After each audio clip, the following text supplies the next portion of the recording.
I have a PS5. Damn it, the freaking camera overtook me. We have a PS5 now. Get it.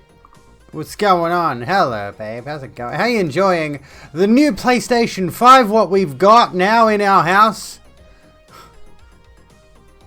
We've got 2 video games for it too. It's good. It's great. It's fucking tremendous. It's so big. It's so huge. I've never like held one that big before. I don't know what to do. Like it's so unwieldingly large. It's the shape and the sheer breadth and girth of it. Like it's just a very, very big thing. And we set it up today. So yeah, so girthy. Honestly, the girthiest game system I think I've ever tried to deep throat. I'm not even going to giggle at that. You can just ruminate on whether or not I've actually tried to deep throat a console before. I won't confirm nor deny it.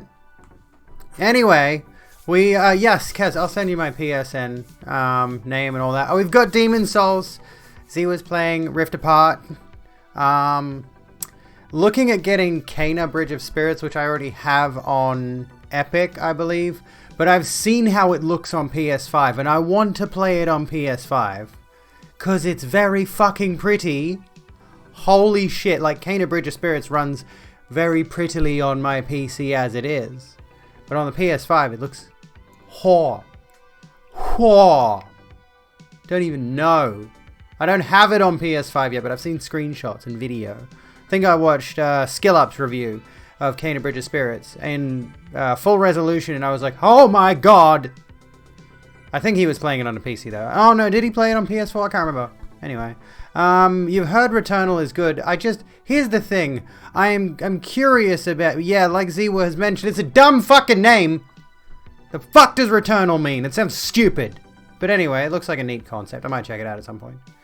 So many opportunities, all the new video games. Elden Ring! I could have played that on PS4, and I did, honestly. And it was good on PS4. It was fantastic. But I'm going to play it on PS5 now. I'm going to play Elden Ring on PS5. I don't give a shit that if I get it on PC, I could mod it. You know, where's my ring, by the way? I don't have my, my tranny ring on. Bam! Transpower ring. Alright. Here we go. Here's one of these for you. I should just cut the sleeves off this. Us! Show the guns off. Anyway, I can just literally leave it like this, honestly. Now it says, ow, died. That's oh no, that's my hair. It's not even the sleeve. It's just I've got such long hair now. I've got such long pretty hair. Look at this. This is how long my hair is. Hell yeah. Who the fuck is... Ow! We don't know, but they're dead. They died. Rest in peace. Rest in peace. Ow. No, I'm not going to shave my hair. I've grown this out for like 2 or 3 years now. I'm keeping it. I'm keeping this bitch. I think it's been 2 years. I think I've been growing my hair out for about 2 years. You going to play more? Let me know if it's too loud. Alright, will do. I have very pretty hair. Thank you kindly. I like my hair. I want to get a trim because I feel like my hair is like a little bit dead at the ends. It's hard to tell. But I want my hair to be nice and neat. And pretty. I don't know. I feel like it is pretty. It is pretty. Don't get me wrong. Rippin' pepperonis, ow, or ooh? Would it be ooh? I mean, it comes from the word you, like ooh died. I'm just moving my teddy around there. Ooh died. Thank you for continuing Carolyn. your membership. Thank you so kindly for the tier 1. For 8 months. You're currently on an 8-month streak, you fucking legend. Thank you so kindly for that tier 1. Can we smash today's sub goal? Hi, Mr. Pizza 240. You could have been Mr. Pizza 420 and you went with 240. What is... Are you Mr. Pizza 240p? Sir? Ha! Got him. Anyway. A stick. Yes. Dyeing your hair purple when you get out of rehab. Based fucking idea. I haven't dyed my hair ever. So I don't know if I would... I don't know if I'd ever... I mean, I want to do it. It's the thing. It feels like a rite of passage.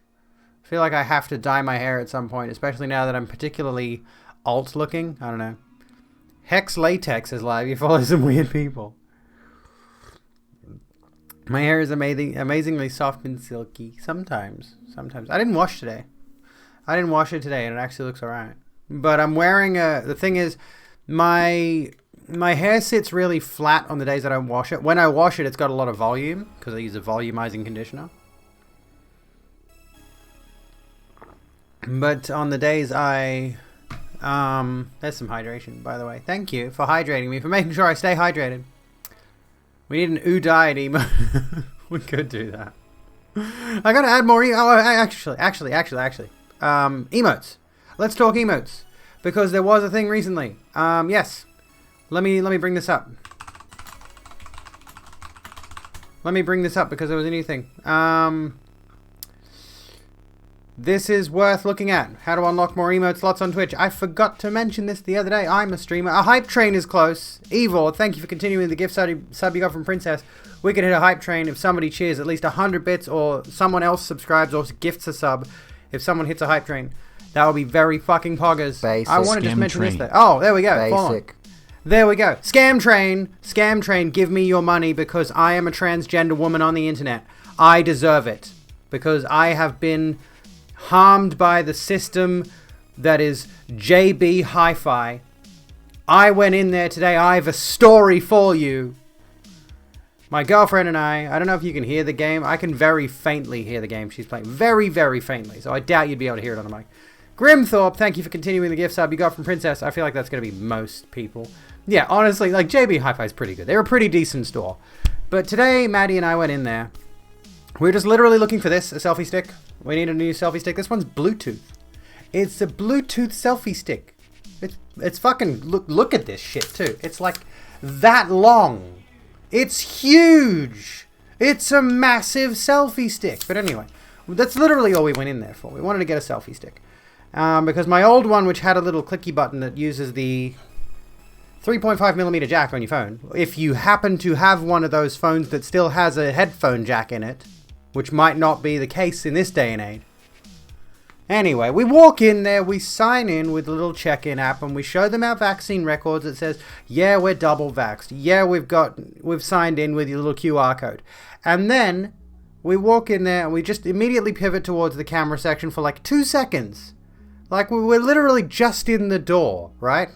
And one of the two security people from the front door, like the big bloke, there were two people. There was a woman and there was a big bloke. Like he's a bloke, mate.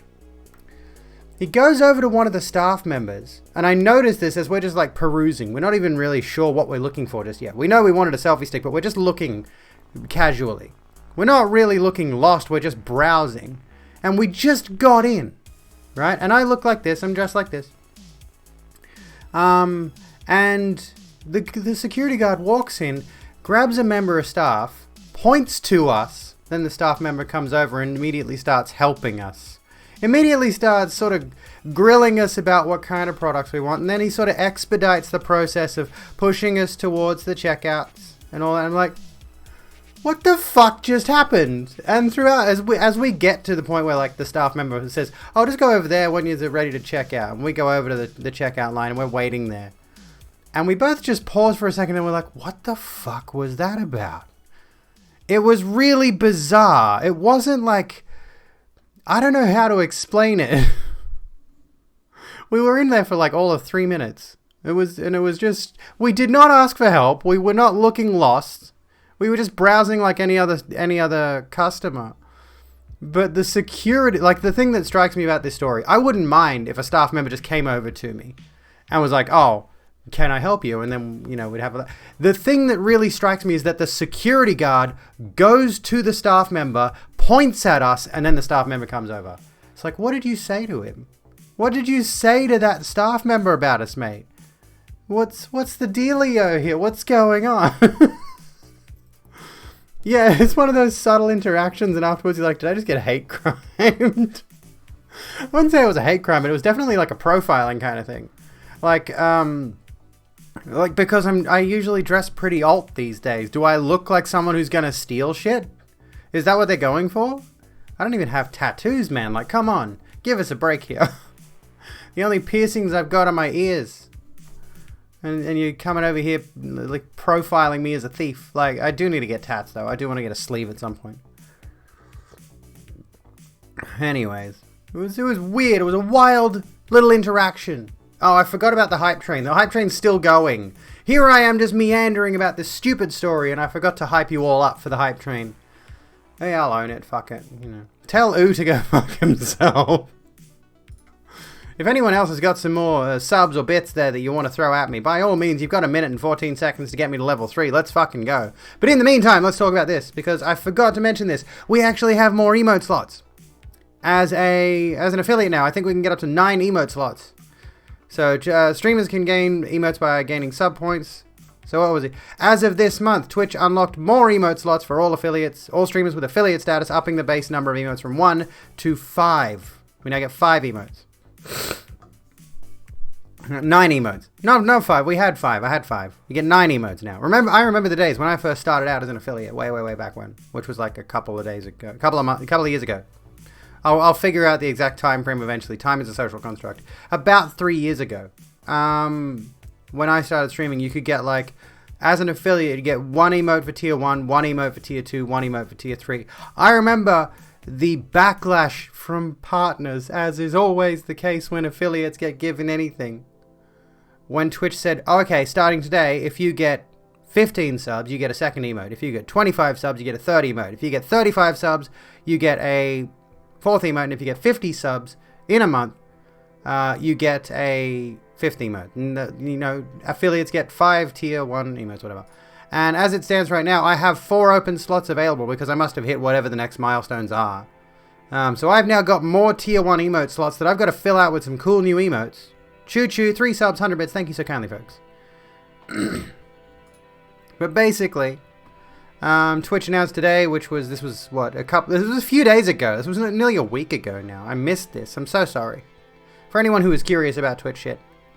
And have a new maximum of 9 emote slots instead of the previous maximum of 5, and that's tier 1, not tier 2 and 3 included.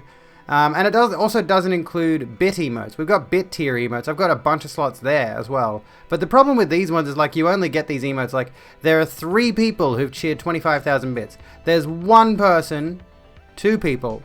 No, sorry, there is literally 1 person who has cheered 75k bits and will get access to the 50k and 75k bits emotes. And then there's the 100k bits emote, which is unlocked. I can put an emote there, but nobody would be able to use it until we get to the 100k mark. Anyway, for the for tier 1 affiliates, tier 1 subscribers to affiliates, we can now get to 9 tier 1 emotes, which is cool. Big news for long-time Twitch affiliates who may struggle to compete with Twitch partners for viewer subs. Twitch partners always had significantly more perks to offer their subscribers, so Twitch's announcement today helps affiliates provide more value to their communities. In the coming weeks, Twitch will roll out the animated emotes feature to all affiliates. That's cool. Okay, what did I say? That wasn't just me. Yeah, like, it was really weird. Okay, let me go back. It was really weird because the staff member was like, oh, I'll scan your item here in the aisle with my scanner to make it easier on the checkout staff, and then spent a minute printing out a piece of paper with a barcode on it, that we then took to the checkout staff. Yeah, like, the item wasn't special or anything. This is what's strange, if we go back to the story about the checkout thing.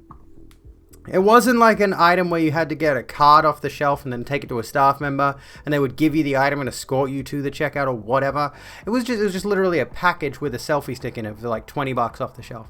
It wasn't really a wildly, I don't know. It was weird. It was really weird. The only point of that interaction was for him to keep an eye on us and make sure we went straight to the register. It was a very, very strange set of circumstances.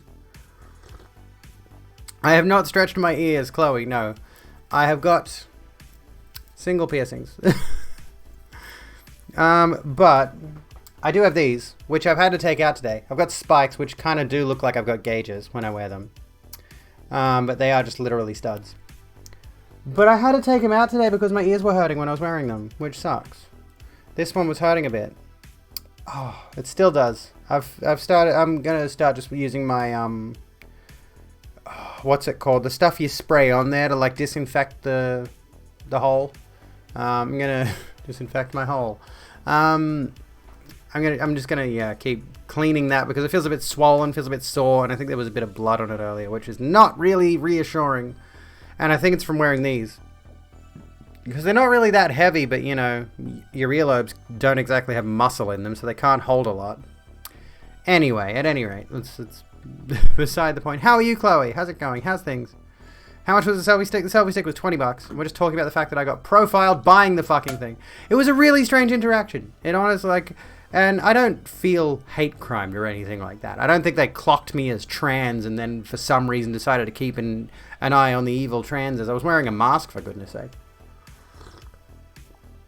But it was really, really strange that, you know, they just had someone follow us around the store, guide us to the checkout, and then get us out of the store. Like, it's... Anyway. So you didn't just spend the last 20 minutes telling people the Wachowski sisters have stated the Matrix is a trans allegory. Do we have to go over that story again? Do we have to go over the fact that literally the people who made the Matrix said it's a trans allegory? That being said, the fact that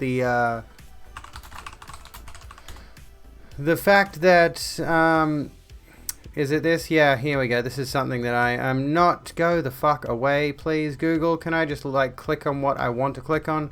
Warner Brothers plans the Matrix Resurrections NFT project. Has kind of got me a little bit sketch on the movie now. I do want to see it, but, like, can we stop doing NFTs, please?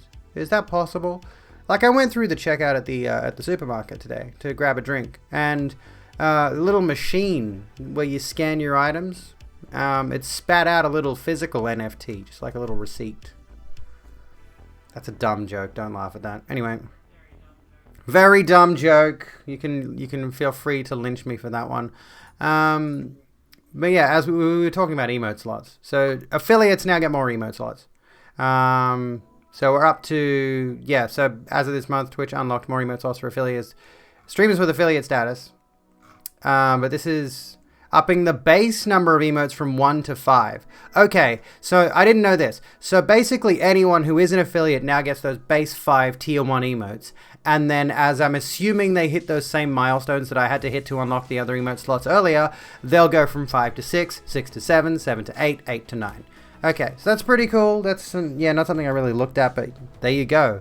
You now have a little bit more incentive to get people to subscribe to you because you can have more emotes. I'm going to go through and add some more. There is one at least that I want to do. Let me see if I can find it. It's in my media tab on Twitter. I post so much fucking media, don't I? I really go out of my way to post as much as humanly possible. Here's the thing. Someone suggested I turn this into an emote, and I kind of want to. So, that will be a thing. There's like just... Hyperstrikes just cropped it. I'll put that in my Twitch folder. Oh, that's fucking great. I don't know what that could be though. What could that actually represent? Anyway. Oh, I will do it. I will do it. Okay. Hello, Crossing. How you going? NFT suck. NFD. What's NFD? Sleeves are rolled up. I said ooh died, and I asked who the fuck ooh is. Ooh died. Will the emote be named Phase 2? It could be. It could be named Phase 2. Hey, that would work. That would work well. And then it would only have the context of like, what was it? What was the actual thing? The Queen has entered Phase 2. Yeah. Also, why is my coffee thing gone weird? This is not how this is supposed to look. I don't know why it's like that. Oh well. I'll have to fix it another time. NFD's nuts. There we go. Got him. Can I do a sound effect? You get one sound effect. Let's see if it'll do it again. No. Literally, it'll do it the one time. And it'll do... I don't know what the hell the deal is with the Stream Deck soundboard. It's not working. You'll play one sound effect and it won't let you play anymore. I'm going to have to look into that. Anyway. It was a worthy use of that one sound effect. Does anyone know what the deal is with Stream Deck? Anyone got a Stream Deck that they use regularly that has had that problem recently? I don't know what it is. I don't understand what it is. Alright, so. Should we talk about something? I think we should talk about something. I can't hear the music or anything. So, like, my whole thing right now. Should I leave my title as mentally unstable LGBTQI person? I think I'm going to, actually, yes. Let's talk about it. Let's talk about some nonsense as well at the same time, simultaneously with this. Let's talk about Robert Galbraith. Does anyone know who Robert Galbraith is? I feel like some of you might have a clue. You might have a raging clue who Robert Galbraith is. He was a conversion therapy advocate. Actually, I think he might have been one of the earlier inventors of it, or whatever you would say. Also known as Joanne Rowling, this bitch, yet again, has recently posted this Twitter thread, and I'm going to bring up all of my other sources before we go on, because I want to make sure I've got everything in line here, including 2 particular articles that we're going to go through, one by Pink News and one by a publication called Op India, which from what I can tell is pretty far right leaning. So we're going to have 2 different perspectives on this one. At any rate, this is rather interesting, quite honestly. Thank you a whole for year, continuing Mallory. Your membership. Wow, a whole year. A whole year. Thank you so kindly for the 12 months. For the 12-month streak. Can Rowling please go away? Please. Please, God, can she just shut the fuck up? Honestly, earnestly, can Joanne the fuck Rowling shut the fuck up? She's a billionaire. What does she need to keep contributing to society aside from bullshit? Why are we listening to this woman? I did see the shit with RGR. I haven't actually gone over the debate itself, but I will at some point. Anyway, so here's this list of tweets which has set Twitter off as usual, because anytime this idiot says anything, Twitter has a meltdown on numerous different facets. Last Friday, my family's address was posted on Twitter by 3 activist actors who took pictures of themselves in front of our house, carefully positioning themselves to ensure that our address was visible. I want to say a massive thank you to everyone who reported the image to Twitter support. Your kindness and decency made all the difference to my family and me. I'd also like to thank Police Scotland for their support and assistance in this matter. I implore those people who retweeted the image with the address still visible, even if they did so in condemnation of these people's actions, to delete it. Over the last few years, I've watched appalled as women like Alison Bailey, Raquel Sanchez, Marion Miller, Rosie Duffield, Joanna Cherry, Julie Bindel, Rosa Friedman, Kathleen Stock, and many, many others, including women who have no public profile but who've contacted me to relate their experiences, have been subject to campaigns of intimidation which range from being hounded on social media, the targeting of their employers, all the way up to doxing and direct threats of violence, including rape. None of these women who are protected in the way I am. They and their families have been put into a state of fear and distress for no other reason than that they refuse to uncritically accept the socio-political concept of gender identity should replace that of sex. Why is she dying on this hill? I have to assume that I am Georgia Frost, Holly W. Stars, and Richard Energy thought doxing me would intimidate me out of speaking up for women's sex-based rights. They should have reflected on the fact that I've now received so many death threats I could paper the house with them. She loves to go on about the death threats, doesn't she? And I haven't stopped speaking out. Perhaps, and I'm just throwing this out there, the best way to prove your movement isn't a threat to women is to stop stalking, harassing, and threatening us. And all of these accounts conveniently have been deactivated, have been deleted, have been shut down, at least for now. Anyway, there are some interesting perspectives on this that I want to go over. First and foremost, this one by Ali Cabs. Hi J.K. Rowling. 3 of the people in this tweet have doxed others in the past, and yet you praise them here. Want to know their names and their doxing history? Read on. Here's a pretty detailed rundown of when Marion Miller decided that doxing a police officer was the way to go. Here's when Rosie Duffield also decided to engage in some doxing behavior. Here is where Rosa Friedman decided to publicly post up someone's email. We call it doxing light. A bit more about Rosa Friedman's doxing incident. And while this might not be Kathleen Stock directly, I don't see her making these poor statements. Poor students she harassed weren't doxed either. I want to make clear that I've now seen proof that Sussex University, is pressuring students to remain silent about their experiences being harassed by Professor Stock and her supporters. Here, an administrator threatens to publish personal data if the student does so. Dear subject and Kathleen, presumably the person who doesn't want to be doxed, following the complaint received on date, I now attach a letter with the outcome of the Level 2 investigation. I am sending this email to you both simultaneously for the purposes of transparency and equity. As this matter concerns the publishing of online information by both parties, I have taken the decision, I'm going to do it this way so you can see more of it, to send a letter to both of you to ensure there is no misunderstanding about the findings or the reasons behind them. I'm also sending this to both of you confidentially, and I'm asking each of you to respect the confidentiality of the other and not reveal the contents.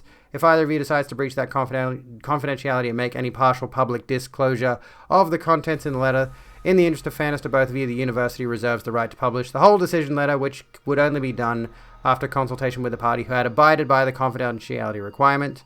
I hope this is clear, but if either of you have any questions or require any further information, please don't hesitate to contact me. So there's that bit, at least, with the Kathleen Stock thing is a whole saga. It's an entire saga. Anyway, TLDR, J.K. Rowling is not only a TERF, but a hypocrite. Let's go through these things as well here. So this is not women's rights. Here's this article. Ms. Marion Miller is currently on trial in Scotland. So when was this? This was August 31. She is charged with allegedly posting homophobic and transphobic content to her social media pages, with allegedly hanging a ribbon to a fence and photographing it, and with allegedly publishing personal details and homophobic comments about the female police officer who arrested her. Trans-exclusionary radical feminists across the United Kingdom and around the world have rallied behind her, seeing her as a martyr to the cause of defending women's rights. In Scotland, her supporters are keen to frame her arrest and trial as a conspiracy, the crux of which is that the Scottish National Party, the party in government, has been captured by woke transgender allies who are determined to undermine social stability and destroy women's rights with their trans ideology. They've been captured. They love the word captured. Anyway, this is the woman who harassed a friend of mine in a pub a little while back, by the way. She went in there, her and her group of turfy mates, and they left a whole bunch of literature around, basically the equivalent of leaving out leaflets talking about, what's it called? Jesus and God and the church and all that nonsense. Is this news source safe to read? I mean, I doubt they're going to start spouting erotica in there, so I think we'll be okay. But anyway, we only want to just reference the point that Marion Miller did dox a police officer. I've heard about this. I'm sure some of you have heard about this. Marion Miller is not a good person. She's not someone you want to align yourself with. Her innocence or guilt with regards to these charges is a matter of fact for the court, so we will not speculate on the outcome here. Safe to say that, personally, I have no desire to see this woman, a working mother, sent to prison, yet extraordinary claims demand extraordinary evidence, and not much at all has been presented as evidence to back up these claims of government conspiracy. What I would like to do here, then, is unknot some of the claims of the anti-gender movement and ask whether or not this is a legitimate front in the feminist campaign for women's rights. I would like to know if people like Marion Miller are good faith actors in a rights-based struggle, or if they are being used as instruments in a more nefarious and reactionary far-right effort to push back LGBTQ+ rights. Oh my god, I actually got through saying LGBTQ+ without stumbling on it. Holy shit. I'm getting better at this. Anyway. In the first instance, we must take an honest look at the substance of the charges against her and how they have been portrayed to her supporters on social media. These charges can be divided into three categories: homophobic and transphobic communication, threatening communication, and the publication of the personal details and homophobic abuse of a public officer. Secondly, we want to consider the language used by Miller and the movement in order to find relationships and connections to other activist movements and their tactics. Lastly, we will interrogate the idea of a government conspiracy to weaken the fabric of society to harm women and girls in particular. The gay can say gay things. Hello, Mercadian, how you doing? There's a lot in this, Jesus Christ. Oh, hang on, it's not that long. It's not actually that long. And there was a ContraPoints video linked, which is relevant, I suppose. Hello, Boy Meets Minnie, how's it going? So anyway, where were we? Let's come back. Can't wait for it to reach the level of the alphabet. I'm receiving death threats. My trans, polyam, non-binary disabled asks for cute first. No, she loves to go on about the death threats, honestly. J.K. Rowling loves to go on about death threats. But anyway, the point of the matter is, there's a whole article here, but we're not going to go along with the entire thing. I do recall, let me think. Is there a better outlining of... here we go, here's a pertinent point. Marion Miller went to River City actor David Paisley's, an outspoken supporter of transgender rights, place of work and attached a ribbon to the perimeter fence, snapped a picture of it and posted it online. This is doxing, the publication of private information, or dox, including identity documents, national insurance numbers, street and email addresses, and telephone numbers. And it is a crime, a serious crime. This is online bullying and harassment at its worst. It didn't matter what the ribbon symbolized. It had nothing whatsoever to do with the ribbon or with Miller's gender-critical beliefs. What mattered here was the publication of details revealing a targeted person's home or place of work and the threat it implied. Sure, David Paisley is a big man. I think there was a bit of... he posted about this on Twitter when the whole he's a big man thing was going around, and he's like, I'm not that big at all. I think he's actually fairly short, like 5'7" or something. And Marion Miller is a poor, wee, defenseless woman. What of it? This isn't the Wild West. We do not operate within a legal framework where a big muscular chap can simply thump a woman, or anyone else for that matter. This was a serious threat, and in Scotland, where we expect to live safely and without harassment under the rule of law, under the rule law, I'm assuming it's supposed to say under the rule of law, this is a criminal matter. We pay our taxes so that the police and the courts can deal with this obnoxious behavior. That is what's happening, and it doesn't matter a jot what your opinion is about Marion Miller or David Paisley. Then there is the further doxing of the arresting officer and deliberate and spiteful focus Miller and others put on the officer's sexuality. Largely due to best practice procedures, Police Scotland, like other national policing bodies, tries to send LGBTQ officers to cases involving suspected hate crimes. This is what happened in the case of Miller. The officer who chapped her door was a lesbian, and Miller was keen to publicize this nugget of information. What followed was a frenzy of gender-critical activists investigating the officer's social media and other online footprints to reveal everything they could about her, to prove some kind of police, Masonic, Jesuit, Illuminati, anti-woman conspiracy. Gemma Stone puts it in this context. Amongst the doxed information surrounding the police officer was the fact that she's gay, complete with coming out post. The post itself is quite sweet, actually. Just your general, I'm happy to be me and it's great kind of thing. It even includes a picture of her looking pretty chuffed with herself indeed. This sounds sweet, honestly. So, of course, transphobes have squatted right over it and dropped trousers to spew their bile-filled shit all upon it. And, yeah, so that gives you at least context for one of the people, just one of the people, that Joanne Rowling in this thread has shouted out. We've got this particular post here. That's just Marion Miller. Let's move on. GMB MP staff branch condemns actions of Rosie Duffield towards staff member. The GMB trade union branch for MP staff members has condemned the behaviour of Labour backbencher Rosie Duffield. We've talked about her before, after a second employee reportedly quit her office over alleged transphobia. Labour List can reveal that the branch has unanimously passed a motion criticising the MP's actions towards her former staffer, who is one of its members, including attempting to reveal her identity on social media. Pink News reported this week that a second staff member had resigned from Duffield's office, citing concerns over the MP's comments on LGBT+ issues. The news comes soon after a first staffer took the same action. On Wednesday evening, Duffield tweeted, "Yet more absolute rubbish written about me by LGBT Labour and Pink News as part of their daily/weekly onslaught. It is very hard for MPs to dispute the garbage we have to read about ourselves constantly. I will tackle the latest untruths when I have the time and energy."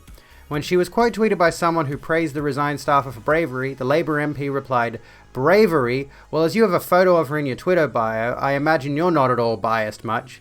Many Labour activists online have criticized, this is the thing, right? It's like, what, do you not expect friends to come to friends' defense on social media? That's going to happen. Many Labour activists online have criticised the behaviour of Duffield towards her former staff member and her comments, and called on the Labour leadership to withdraw the party whip from the Canterbury MP. The GMB branch has written to the opposition chief whip. I don't know what whip means in a political context, but anyway, moving on. Parliamentary Labour Party chair and general secretary asking for an investigation into the conduct of Duffield and demanded her resignation as chair of the Women's PLP. According to a letter from August seen by Pink News, the only LGBT+ employee working in the Canterbury MP's office resigned in protest at what she described as Duffield's overtly transphobic views. What is the party whip? What's the whip? At first, it sounds like a slang term, but then you see it again and just it has an actual significance here. So managers. Okay, cool. That's good to know. A spokesperson for the MP at the time said Rosie fully supports trans rights and the Labour Party's commitment to upholding the Equality Act and updating the GRA, which the Conservative government has delayed for far too long. She believes passionately that people have the right to live with dignity and be treated with respect in an equal and inclusive society. The MP for Canterbury faced criticism from Labour activists in August after she liked a tweet by Piers Morgan, in which the broadcaster took issue with a CNN post that referred to individuals with a cervix. Fucking hell. The fucking cervix thing. Jesus Christ, what a nightmare. After being criticised for liking the tweet, Duffield reacted by saying, "I'm a transphobe for knowing that only women have a cervix." So that is transphobic, because trans men generally speaking, have cervixes. Services? No, you can't say services. Cervixes, you get the point, it doesn't matter. Trans men, non-binary people, it's not just women, and it's also, trying to reduce women to biological distinctions, right? She later shared a Spectator article that referred to a transgender thought police. Vixes? Cervixes? I would say cervixes, yeah. Even though, the actual word spelled out is services, but you would say cervix. Below is the full text of the GMB members' staff branch motion. So we could go through all this. Yeah, we could go through all this. But so emergency motion, condemnation of actions of Rosie Duffield MP towards staff member. Thanks for the hydration, Lotus, by the way. Cervix, the number one gender marker. On the 14th of October, Pink News covered resignation of a member of staff from the office of Rosie Duffield MP. This is the second member of Ms. Duffield's staff to resign this month. The individual who resigned is a member of the GMB branch for members' staff. Rosie Duffield MP tweeted referring... So this is just like the same stuff we just read in the article. We don't really need to go over this again. Anyway, that's number 2. Okay, so Rosie Duffield in this specific context... this says engage in some doxing behavior. I'm just like thinking back through this and like I didn't see any specifically doxing behavior there, or did I just miss it? Let me go back. Criticize the behavior of Duffield towards former staff. Oh yeah, going back through the you have a photo of her in your Twitter bio. Yeah, never mind. So that would be kind of what you would constitute it there as like attacking the personal connections of the person involved. And then we had transphobic uni of reading. Professor Rosa Friedman uses Twitter to publicly dox student who sent a reasonable email to her. Here's the screenshot. I redacted the student's personal info. So after 72 hours recovering from an eye operation, I am only just processing this latest aggressiveness from a not law student. After 3 years of watching my back literally on uni campuses, I am done. I'm going to call out this shit. Harassment and intimidation will not silence me. So here's the email. You can't really... I can zoom in, but it doesn't really help. Dear Rosa Friedman, I would first like to state what I am saying does not come from a... So yeah, the student's personal info, full name and student email was displayed here. So it was in the screenshot. It wasn't blacked out by Rosa Friedman in this context. Does not come from a society or group within the university. I am currently working with several professors within to identify problematic areas within the university which is holding it back from equality, and I intend to bring up you and your gender critical talks as one such problem in a discussion next week. I will not be using that term again, and in the same way I do not refer to racism as race critical. Oh, shit. I would not intend to sum up your feelings. I thought that... No, that didn't help at all. Okay. I would not intend to sum up your feelings from a few talks, Twitter threads, emails, and press coverage. I would prefer to talk to you personally about this issue and understand your opinion on trans rights. I understand that you have had issues in the past with trans allies trying to protect the trans community from you. I do not intend to get aggressive, but rather ask for your opinion before I move forward. As I would rather not strawman you, I would recommend you choose your words carefully. I won't lie, that almost sounds like a threat. I understand you may be delayed in replying, but if I do not hear back from you, I will have to move forward anyway. If you didn't want to be named and shamed, then don't send passive-aggressive messages. I'm done being your punch bag, and I'm done staying silent. And again, the person in this particular context actually doxing someone has actually left the student's personal info, full name and student email displayed in the screenshots. Didn't bother to censor them. So there's those, at the very least. There's those few ones. Publicly post up someone's email. So that's like the doxing light kind of thing. A little bit more. So that that's the thread that I just clicked on, that I just read. Are there more details on this? Wait. So there's a that's from 5 months ago. Okay. Anyway. So needlessly aggressive. I just want to lecture transphobia in peace. So these are the people that J.K. Rowling is supporting. So anyway. So yeah, for clarification, for anyone who missed it, some people posted a picture in front of J.K. Rowling's house with the address visible, which, it is worth noting, you can't dox J.K. Rowling. Every second person in Edinburgh proudly points out to you where her massive house is. They print pics of her gates in the tabloids when she gets in trouble with the local council over her hedges. Like her gaff is the Edinburgh version of Enya's castle. She literally lives in a massive public landmark. And it's not the only house she owns, by the way. I literally just typed J.K. Rowling home into Google and her town is right there along with the postcode. Go to images and there's hundreds and hundreds of photos inside and outside her house. Slightly more searching and her full address came up on Google. Yes, she literally lives in a castle. Yeah, she's claiming to have been doxxed here. This is the thing, J.K. Rowling loves to play victim. She absolutely adores playing victim.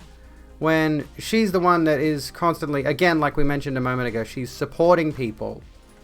Not the J.K. Rowling tweet, I don't want that. Well, I suppose we can bring up the actual J.K. Rowling tweet. We'll go back to this one. She's literally supporting people who do legitimate doxing. People like Marion Miller, Rosie Duffield. Kathleen Stock hasn't doxed anyone. Kathleen Stock has just been on my mind because I keep seeing her name everywhere. You gotta do the sleepy stuff. Sounds good, Kez. Yeah, shooting fish in a barrel, basically. It's what it boils down to. Anyway, this whole saga, and especially the death threats thing. You know, I have no doubt in my mind. I can't specifically verify this. You know, I'm just gonna speculate. So forgive me for speculating. I have no doubt in my mind. And this is the thing, right? This is the thing. J.K. Rowling is sitting here on Twitter bitching about being doxxed. And then she has specifically found the 3 people involved who took a photo in front of her very public landmark address that she lives at. Right? She's posted their social media profiles in a tweet here to her 13.9 million followers, a lot of whom are TERFs. Right? And then, what do you think has happened here? Do you think that these people have just deleted their accounts out of guilt? Like, do you think they've just deactivated because they were just like, oh no, we got caught doing a horrible, real serious crime of posting a landmark on social media? No! That's not what fucking happened at all, and you know it. You know what happened with these 3 accounts. Who, I don't know if there was any confirmation. As far as I know, 2 of these people, at least, are drag actors. I don't know if it's confirmed. We can't even really check their bios to clarify here. Although we do have a Pink News article which might give us more details, and we'll look at that in a moment. I think at least 1, maybe 2 of them are trans, right? Which is where, of course, J.K. Rowling has been sort of G'ing up her gender-critical fan base to go and attack more trans people. What do you think's happened? Put the pieces together, turn little gears in your head. I guarantee you these people have deactivated because they have been absolutely bombarded with hate speech. I didn't say anything against drag. I'm just saying I'm pretty sure all 3 of these people are drag queens or drag kings. And I think 2 of them might be trans from what I've heard. Thank you for the head pats, by the way. Ooh woo. I personally don't like drag, but that's not really the point of the matter here. As far as I know, these are drag performers. And they've deactivated their accounts because, of course, again, 13.9 million followers. This tweet alone has 31.2k likes on it. Those people were chased off the platform, effectively, you could say, dox-lighted by J.K. Rowling posting their statuses there. Because she felt so horribly threatened by a few drag queens. Right? Okay, so let's take a look at Pink News' article. Anyway. J.K. Rowling condemns actors who held trans rights protest outside her house. So this is some more context here for anyone who needs it. Accusing them of deliberately exposing her private address. Comedian Holly Stars, actor Georgia Frost, and drag king Richard Energy. Here we go. So there's further context already. Staged a demonstration outside the Harry Potter author's house on Friday, the 19th of November, in protest against her long-condemned views on trans lives. So if I remember correctly, this was on Trans Day of Remembrance that they did this. A photo was subsequently shared online which showed the trio standing outside J.K. Rowling's home with part of her address visible in the background. They were holding signs that read, "Trans liberation now, don't be a sissy, and trans rights are human rights." On Saturday, the 20th of November, Stars said on Twitter that she, Frost, and Energy stood by the photo. However, she said they made the decision to delete it due to an overwhelming amount of serious and threatening transphobic messages. Isn't that convenient? Funny that. An overwhelming amount of serious and threatening transphobic messages. I wonder, here's the thing, in the wake of this whole thing, in the wake of all of this, I've seen so many transgender people specifically saying, we condemn death threats. I condemn death threats. I do. I don't think you should be death threatening people. I mean, sometimes as a meme, it can be a laugh if everyone's joking along. But not like, I mean, and by that I mean, making a death threat to a person as a joke who's in on the joke. Right? That's a different scenario. That's not even really relevant to the discussion. But I've seen so many trans people, right, going out of their way, especially on Twitter, to say, look, I condemn death threats. Nobody should be sending death threats. But, basically just saying, but this whole idea of this being doxing is ridiculous. That kind of sentiment, it seems pretty popular, right? Which is, I agree. Don't send death threats, but there's no way in hell this is doxing. You live at a public landmark, Joanne. Get over yourself. You live in a castle. And she has, as we've mentioned earlier, where is the picture? There was a picture of her ridiculously huge hedges. And she's got super intense security systems and everything like that. Anyway, beside the point. J.K. Rowling accused protesters of doxing her in a Twitter thread on Monday, the 22nd of November, so that's this one that we've already read through. J.K. Rowling condemned the 3 actors for their demonstration. Blah, blah, blah, we've already read that. She thanked her followers for reporting the image to Twitter support and expressed gratitude to Scottish police for their assistance. J.K. Rowling asked those who shared the image, including people who did so in condemnation, to delete their tweets. Rowling went on to say she has watched women, blah, blah, blah. None of these women are protected in the way I am, so we're just like rereading. I have to assume they thought doxing me would intimidate me out of speaking up for women's sex-based rights. Stars, Frost, and Energy have all deactivated their Twitter accounts since Rowling tagged them directly in her tweet. The controversy comes after a turbulent few years for J.K. Rowling, who has repeatedly positioned herself at the centre of the UK's toxic debate surrounding trans lives.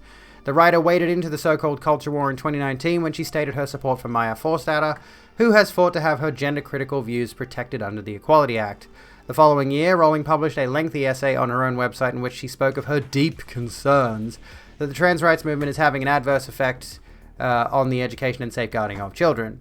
Elsewhere in that essay, Rowling suggested she might have transitioned if she had been born in a later era because the alluring of escaping womanhood would have been huge. So what about the trans... This is what's so wild. It's like, so what about the trans women who are literally going into womanhood? You know, so she's like mainly arguing this point, the allure of escaping womanhood to become a man, right? Which like no one cis says something like this. But anyway, the essay sent shockwaves through the UK's trans community, with many longtime fans expressing disappointment in the author. Pink News has contacted representatives for Holly Stars and Georgia Frost for comment, so we got nothing from them specifically yet. But yeah, It's honestly rich. It's honestly pretty fucking rich that someone like J.K. Rowling can go and say, I've been doxxed, my security, my life is at risk, and then just post the accounts of these people to her millions of followers who have absolutely just gone and harassed those particular people. They absolutely have. Like, I know beyond a shadow of a doubt, it's the Chappelle effect. J.K. Rowling doxed herself by living in a public property, by living in a castle.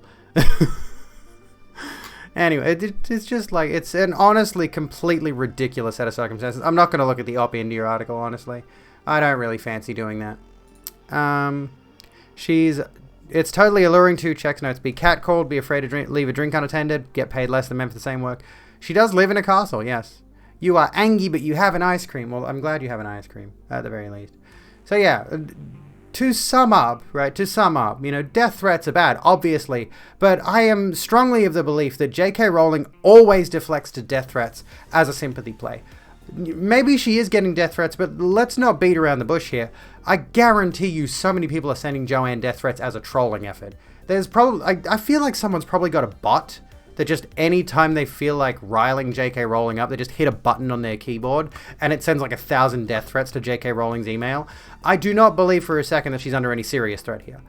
Whereas, meanwhile, this gender-critical movement is routinely harassing trans people all over social media. And I want to pose the question, right? Hey Kai, how you doing? I want to pose the question, right? All of these gender-critical types, they love to go on about women's and girls' sex-based rights and all this kind of thing. Have they ever actually commented on any issues legitimately affecting women beyond the trans debacle? Beyond the idea that there are trans women out there, or beyond the idea that they think young lesbians are having a part of them stolen away so they can become fake men, or whatever it is.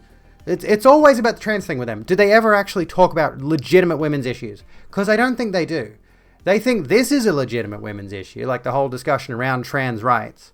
They think this is actually going to be harmful to cis women and girls, which they won't refer to as cis women and girls. They'll refer to them as real women and girls or whatever.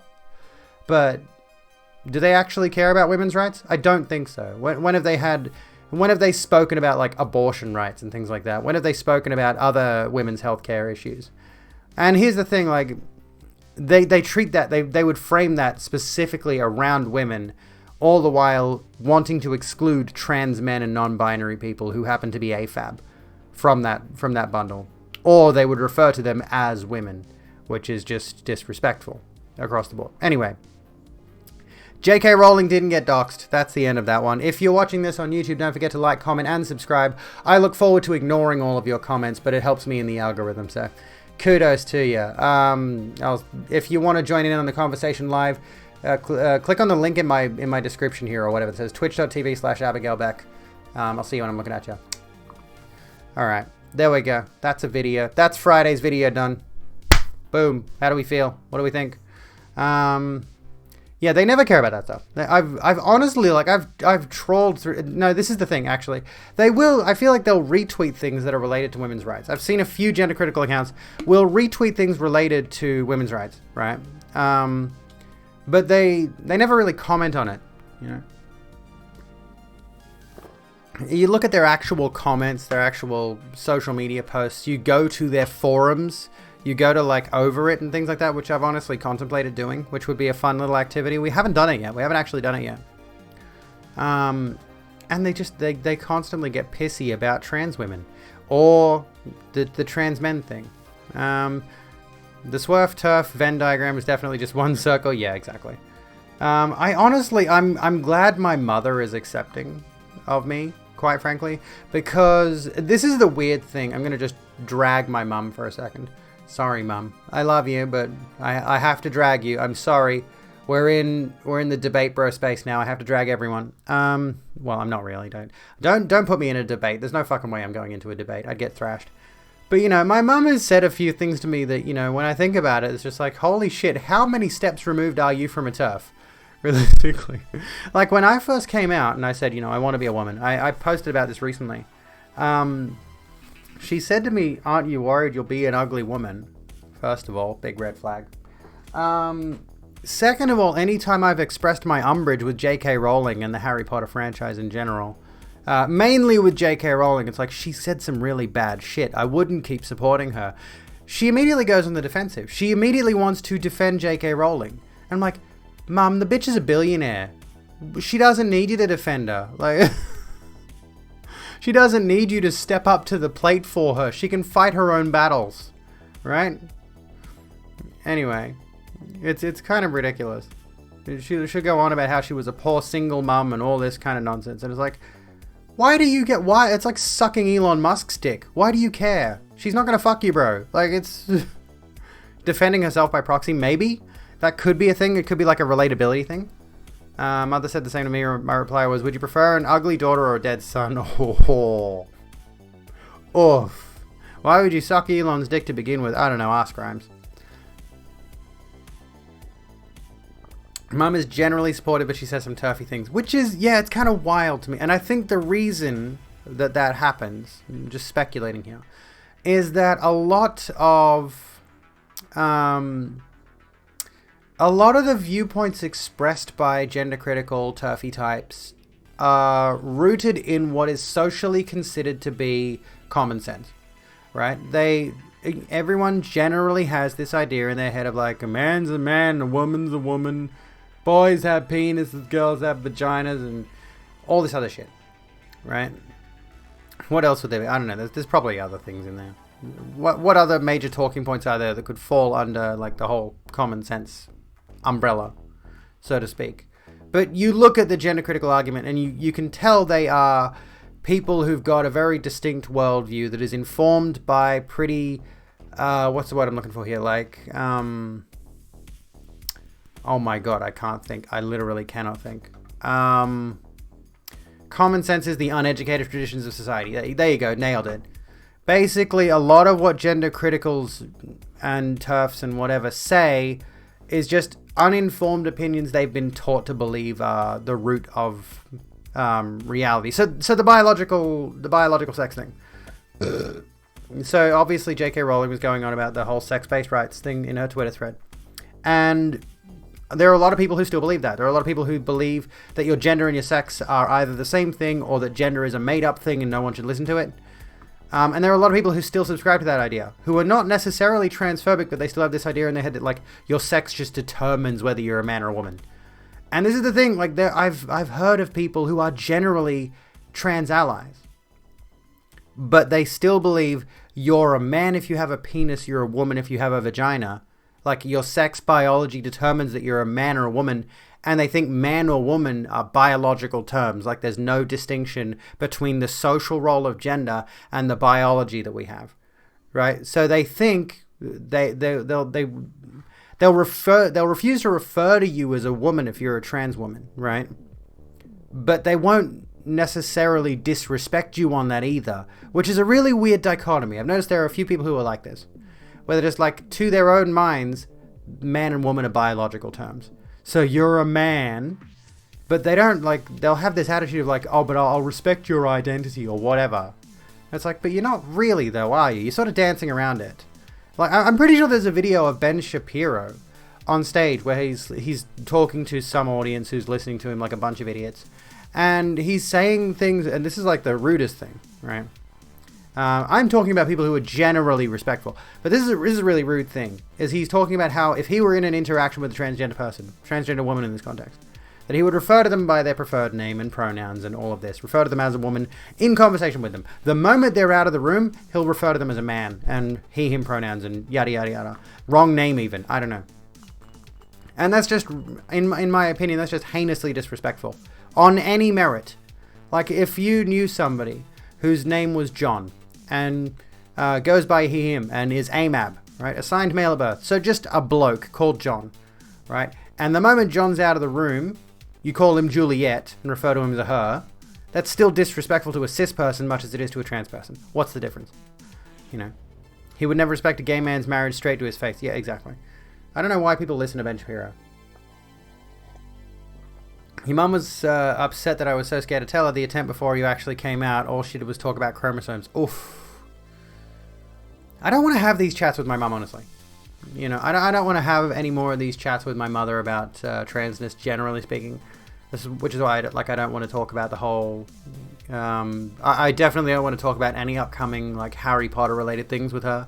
Because any time she mentions that, I'm going to groan, roll my eyes and say, why are you still giving Joanne Rowling money?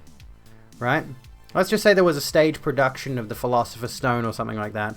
She would absolutely go see it. I guarantee you my mum's the kind of person who would go see a stage production. She went and saw Frozen on stage, for God's sake.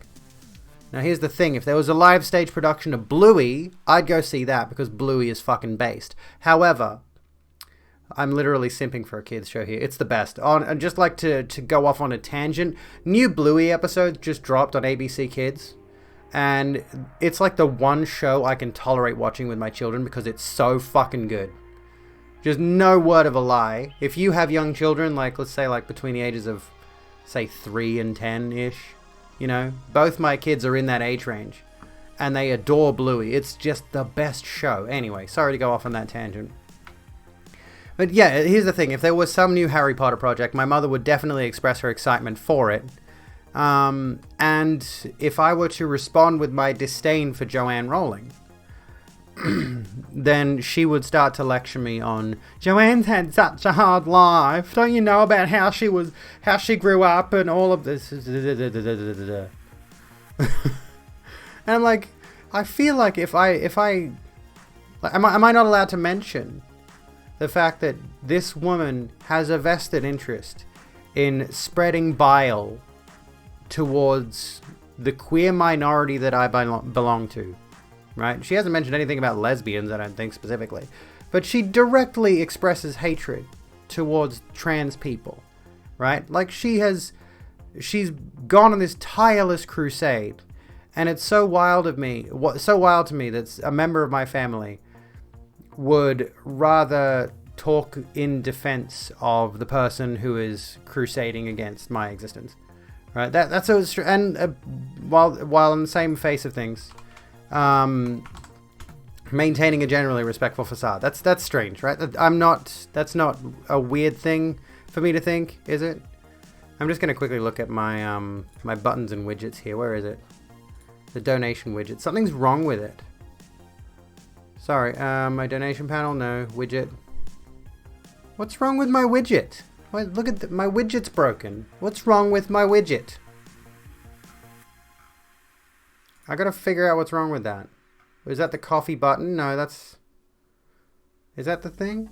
Support me at coffee. I'm trying to I forget which button it is. I've got to add the Twitch chat alerts. Is it the stream alerts? Yeah, it's this one. Look at that testy McTest face. Why is it broken? Hang on, I wanted... It's made... No, this isn't Streamlabs. This is Coffee's own thing. Thank you for giving a heck. My gun is huge. Thank you. It was so kindly for giving a heck. Lots of people had super tougher lives than JK during the early half of the prior century, and a lot of them are not complete assholes to LGBTQ plus people. Precisely. That's the thing. It's like it's not. Let me try. Let me see if I can expand this. Hang on. That work? There are a lot of people out there who are not assholes to queer people. There we go. That fixed it. I don't know how that fixed it, but that fixed it. No, I'm using OBS. I'm not using Streamlabs. I'm using OBS. I've been using OBS for like 2 years. You wish you could be a step parent, but bio-parenting's out for me, but stepkids or foster adopted, they'd never go a day downing they're cared about and heard. Aww. And yeah, like the hard life argument, yeah, absolutely BS. Honestly, like I'm gonna just throw this out there. My life hasn't been hard. Like, don't get me wrong, my life has not been difficult in the broadest sense. There are a number of things I could complain about, but generally speaking, I've always had a roof over my head. I've been fed. I've been comfortable. Like I've got a PlayStation 5. You know, my life isn't exactly shit. I've had some problems, but my life isn't shit. Chat is working, Tokyo. I can see your messages, but I've been hearing some people have been dealing with some weird issues with chat lately. That's working now. Okay. Mentioning being a parent gives you Sailor Neptune and Sailor. I'm honestly not that familiar with Sailor Moon, so I'd have to look into what that means. And yeah, like honestly, Looper, your dad's had a royally fucked upbringing and he's your biggest supporter. This is the thing, like, and this could be any number of things. But I've noticed there are a number of people I've met who've got fucked up lives. And they can go any number of ways. I suppose it depends on the specific upbringing. It depends on specific circumstances, but you can definitely see people who've had a really shitty upbringing who turn into really good people, right? Or you can see people who've had a really good upbringing, arguably, turn into absolutely shit people. Like, it all depends on the circumstances, of course. You refer to your parents, step-parents as step-up parents. Fuck yeah, that's awesome. I love that. Life has been traumatic, but it hasn't been without its silver linings. You gotta hold on to those silver linings, honestly. You've got to cherish those more than anything else, in my opinion. No, I'm not mad about the comment about the PS5. There's two Sailor Scouts or a couple in the original Japanese. First English release made them cousins, which isn't really a good way to deal with that. Oh shit. That's yikes. Oof. Oof. Can we get some oof in chat? I need to take my socks off. Just because someone has a fucked up life doesn't mean they have to fuck someone else's life. That's my thinking. Yeah, exactly. And I think there are certain circumstances that are outside of our control. I think there are certain people who are going to be negatively affected by the circumstances of their upbringing in such a big way that it's going to damage them permanently, and that's hard to come back from. Of course. And not that we shouldn't offer them support and empathy and sympathy and all that wherever possible, but also we should consider our own personal boundaries on this kind of thing. Your legacy is only spoken and remembered at the end. True. He told me it was tough to come to terms with it, but then I thought, how would my pop react to this? Turns out the thought of Pop's giving me shit made his protective streak kick in, and he just went, yep, I'm supporting it. Aww. Haruka and Michiru. I'll have to look into... Who are they? Where are they from? What are they from? I've never been a huge anime person. I watched Dragon Ball Z when I was younger, and a bit of Pokemon. I think I got pretty into Pokemon as a kid, but then that massively dropped off for me. Dragon Ball Z I was super keen on. I remember liking Cardcaptor Sakura. Like when I was a kid, we had Cheese TV on in the mornings before school, which they would tend to play a lot of anime. I think Sailor Moon was on there. So there were a few options that I looked at, but I never got super into it like some folks did. Hello, Quiet Riot. How you doing? What's going on?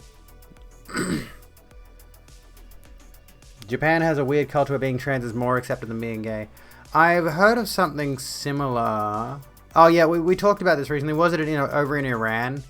being gay is literally illegal, so they will force gay people to transition so they're technically straight, which is all manner of fucked up. But anyway.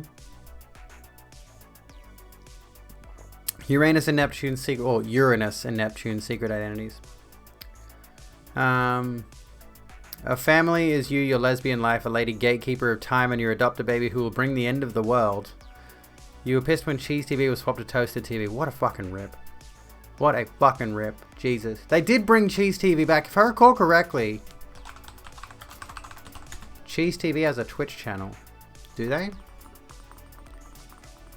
Cheese TV, Cheese Live, the official page of Jade and Ryan, live on Twitch every Sunday at 7 p.m. And... oh no, what does that mean? Oh no, they're gone. What? Unless, hang on, what happened? Is this it? Oh no, okay, this must be it, okay. It's Cheese 2 _ TV, okay. I don't know if they still stream or not. The old hosts of Cheese TV are back to bring you a ton of entertainment. Top 5s, new games, and old, plus a heap of laughs. There we go. So there's Cheese TV if you're curious about what those hosts are up to these days.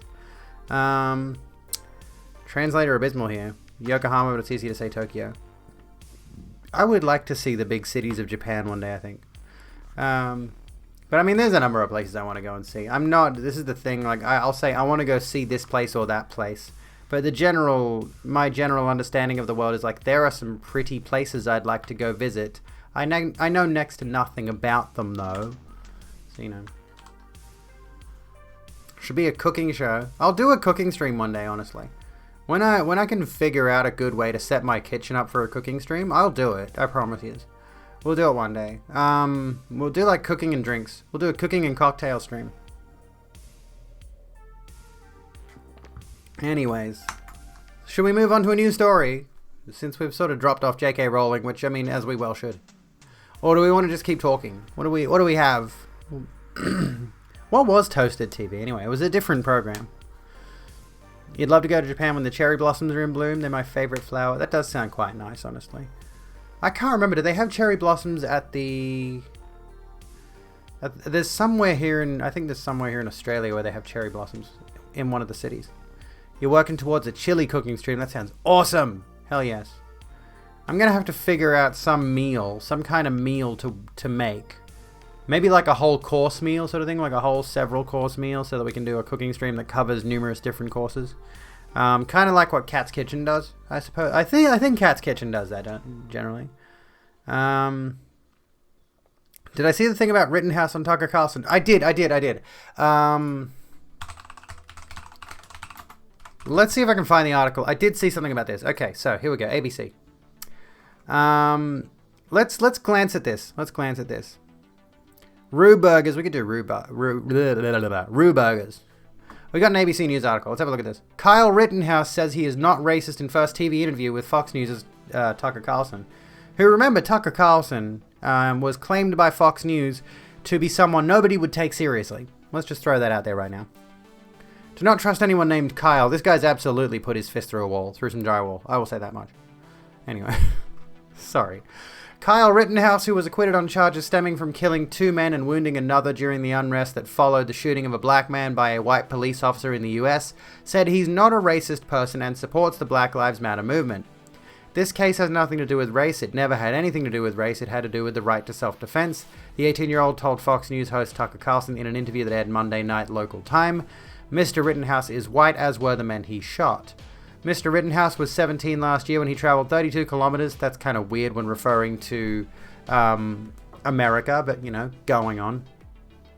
From his home in Antioch, Illinois to Kenosha, Wisconsin, where there had been protests following the August 23 shooting of Jacob Blake by a police officer. That shooting and the response in Kenosha protests that turned destructive. Brought guests. Hey, Welcome, Jasmine, hello. Friends. We'll interrupt our talking about Rittenhouse. This is the first time I've even covered anything related to Rittenhouse, actually. How was your stream? Ranting Trans and Frans. How's it going? What'd you get up to tonight? Do tell us all about it.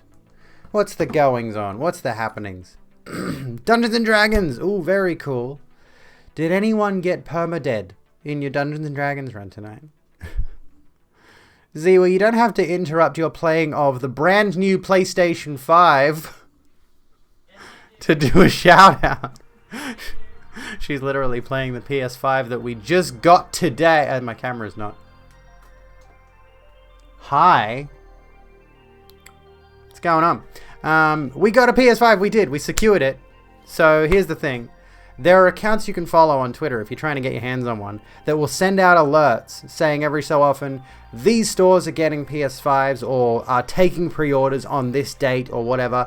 We just so happened to get an alert at like 9 a.m. a couple of weeks ago. And it said, you know, EB game stores in this region are taking pre-orders.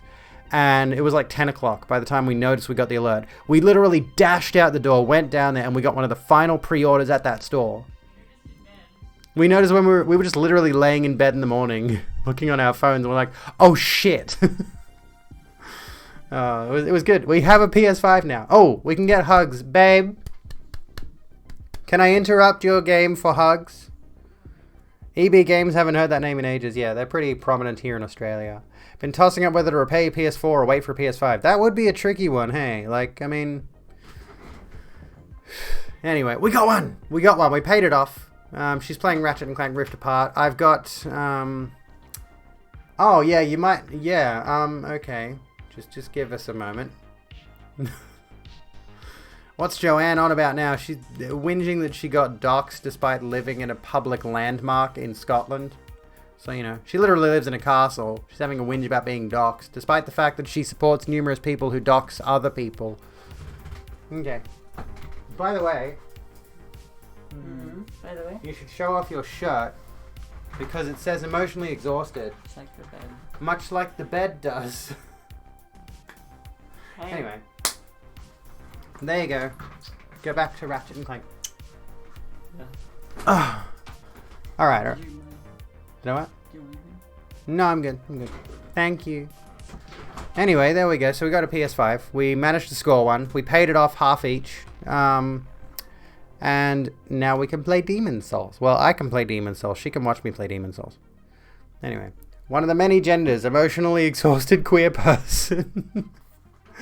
Rightio, Jasmine. Thank you so kindly for rating in again. I always appreciate seeing your face. Everyone go follow Ranting Trans, by the way. Amazing person. Very cool person. All the other shirts out, someone is a... And the other shirt out, someone is a Dark Souls fan. Yeah, true. Maybe this is why I got clocked at JB Hi-Fi. Maybe when I go into JB Hi-Fi, wearing a shirt that says "You died" is what caused the JB Hi-Fi staff to follow me around. You're playing DS3 tomorrow. Ooh, keen. I'll have to stop in. There's no way I would. I'm gonna have to keep an eye out for your live tweet. I want to see you play that. I think I will be proud of you. I love seeing people playing Dark Souls. Lives in a castle and complains about people knowing where she lives. My clan chieftain probably. You're fucking serious. Yeah, I saw Bad Bunny's tweet about sword lesbians. Did I reply to that one? I can't remember. I feel like I may have. I don't know. Anyway, we are talking about Rittenhouse. Kyle Rittenhouse. Oh yeah, I can't wait to see the poison swamp in Elden Ring. What's the poison swamp going to be like in Elden Ring, do you think? Here we are. So Mr. Rittenhouse, who was armed with an AR-style semi-automatic rifle, joined others who said they were intent on protecting private property from potential damage on August 25. I support peacefully demonstrating. During his trial, prosecutors argued the teenager was a wannabe soldier who went looking for trouble that night. Excuse me. Mr. Rittenhouse countered that he fired in self-defense after he was attacked and in fear for his life. I thought they came to the correct verdict because it wasn't Kyle Rittenhouse on trial in Wisconsin. It was the right to self-defense on trial, Mr. Rittenhouse said in the interview. Well, that's a lie. It definitely was Kyle Rittenhouse on trial, but anyway. And if I was convicted, no one would ever be privileged to defend their life against attackers. I disagree with this statement. Like, honestly, we mentioned this before, that the precedent has now been set that if there happens to be somebody at a peaceful protest who feels as though they need to defend themselves for whatever reason, it's going to lead to more needless bloodshed. You know? It's not that no one would ever be privileged to defend their life against attackers. It's that people are going to end up in violent conflicts at what should be non-violent protests. He said some people, including some who have made threats against him, are too ignorant to look at the facts.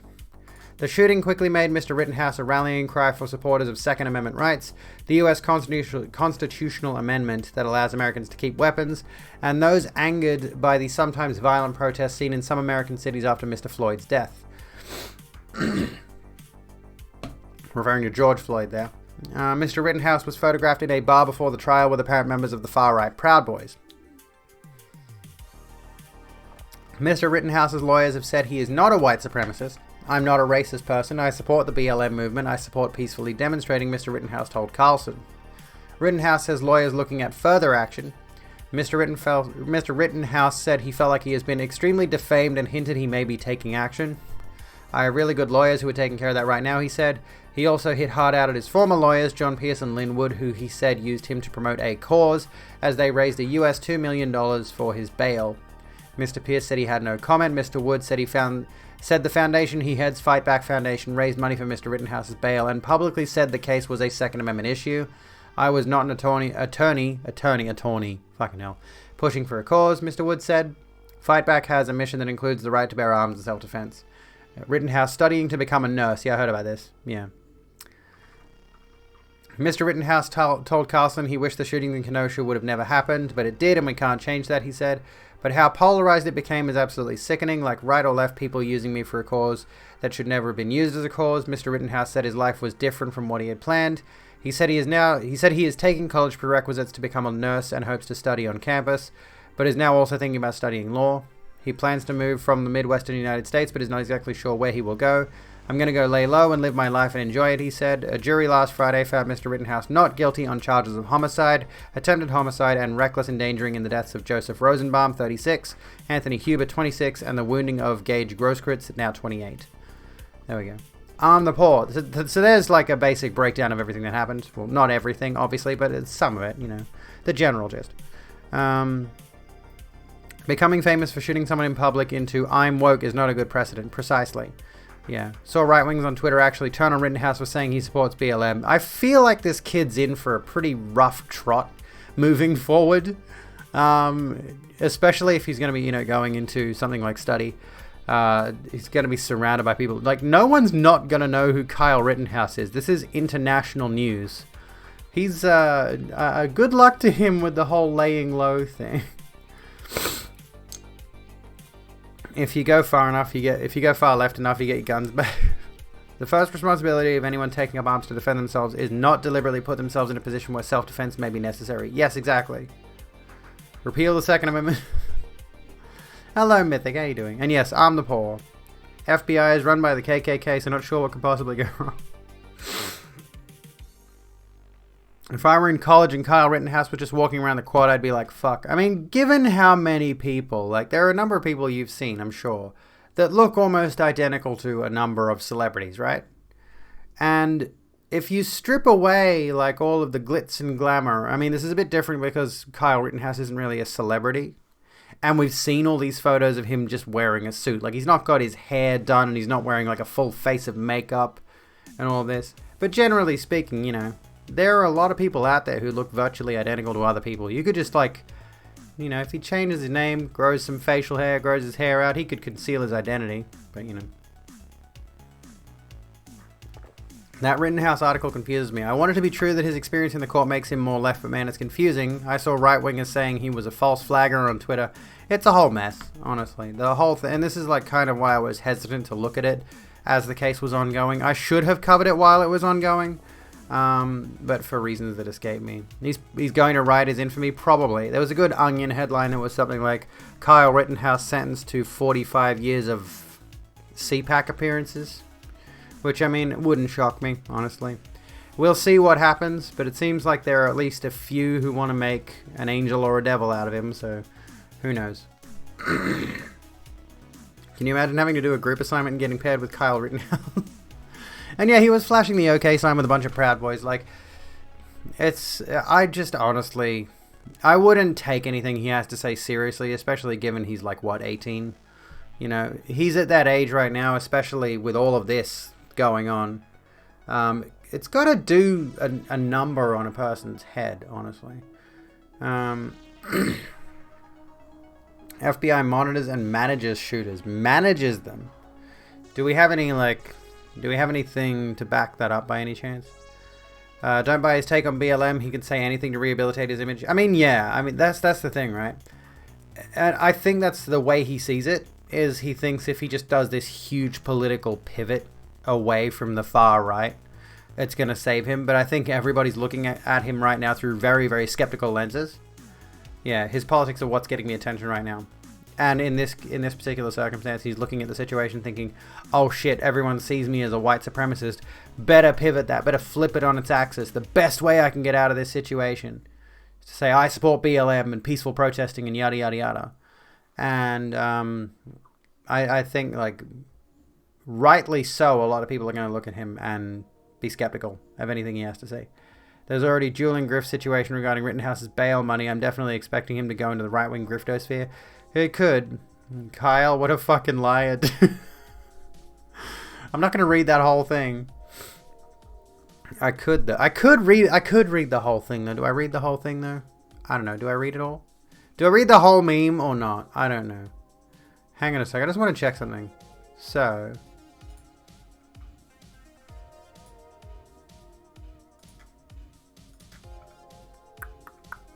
Okay, I'm just going to turn on... I'm just fiddling with my activity feed on Twitch. Is conservative Australian media pushing a bunch of stuff on YouTube? A few times recently I had Sky News anti-trans pro-Trump videos auto-playing after a Philosophy Tube video and a Noah Samson one. Would I be shocked if that was happening? No. Wouldn't surprise me. Wasn't Sky News... No, it wasn't Sky News. It was Alan Jones got kicked off Sky News. Or like left, his contract ended and he wasn't offered a renewal. I don't know. It wouldn't surprise me. It honestly wouldn't surprise me if Sky News was trying to manipulate the algorithm to their own advantage. Especially being a Murdoch publication. But yeah, that's really weird. Like, you know, a lefty like you're a lefty in Japan. And it's like, why would Sky News be sort of reaching out to people like you? It doesn't really make sense. Why is the algorithm looking for people like you to pander to?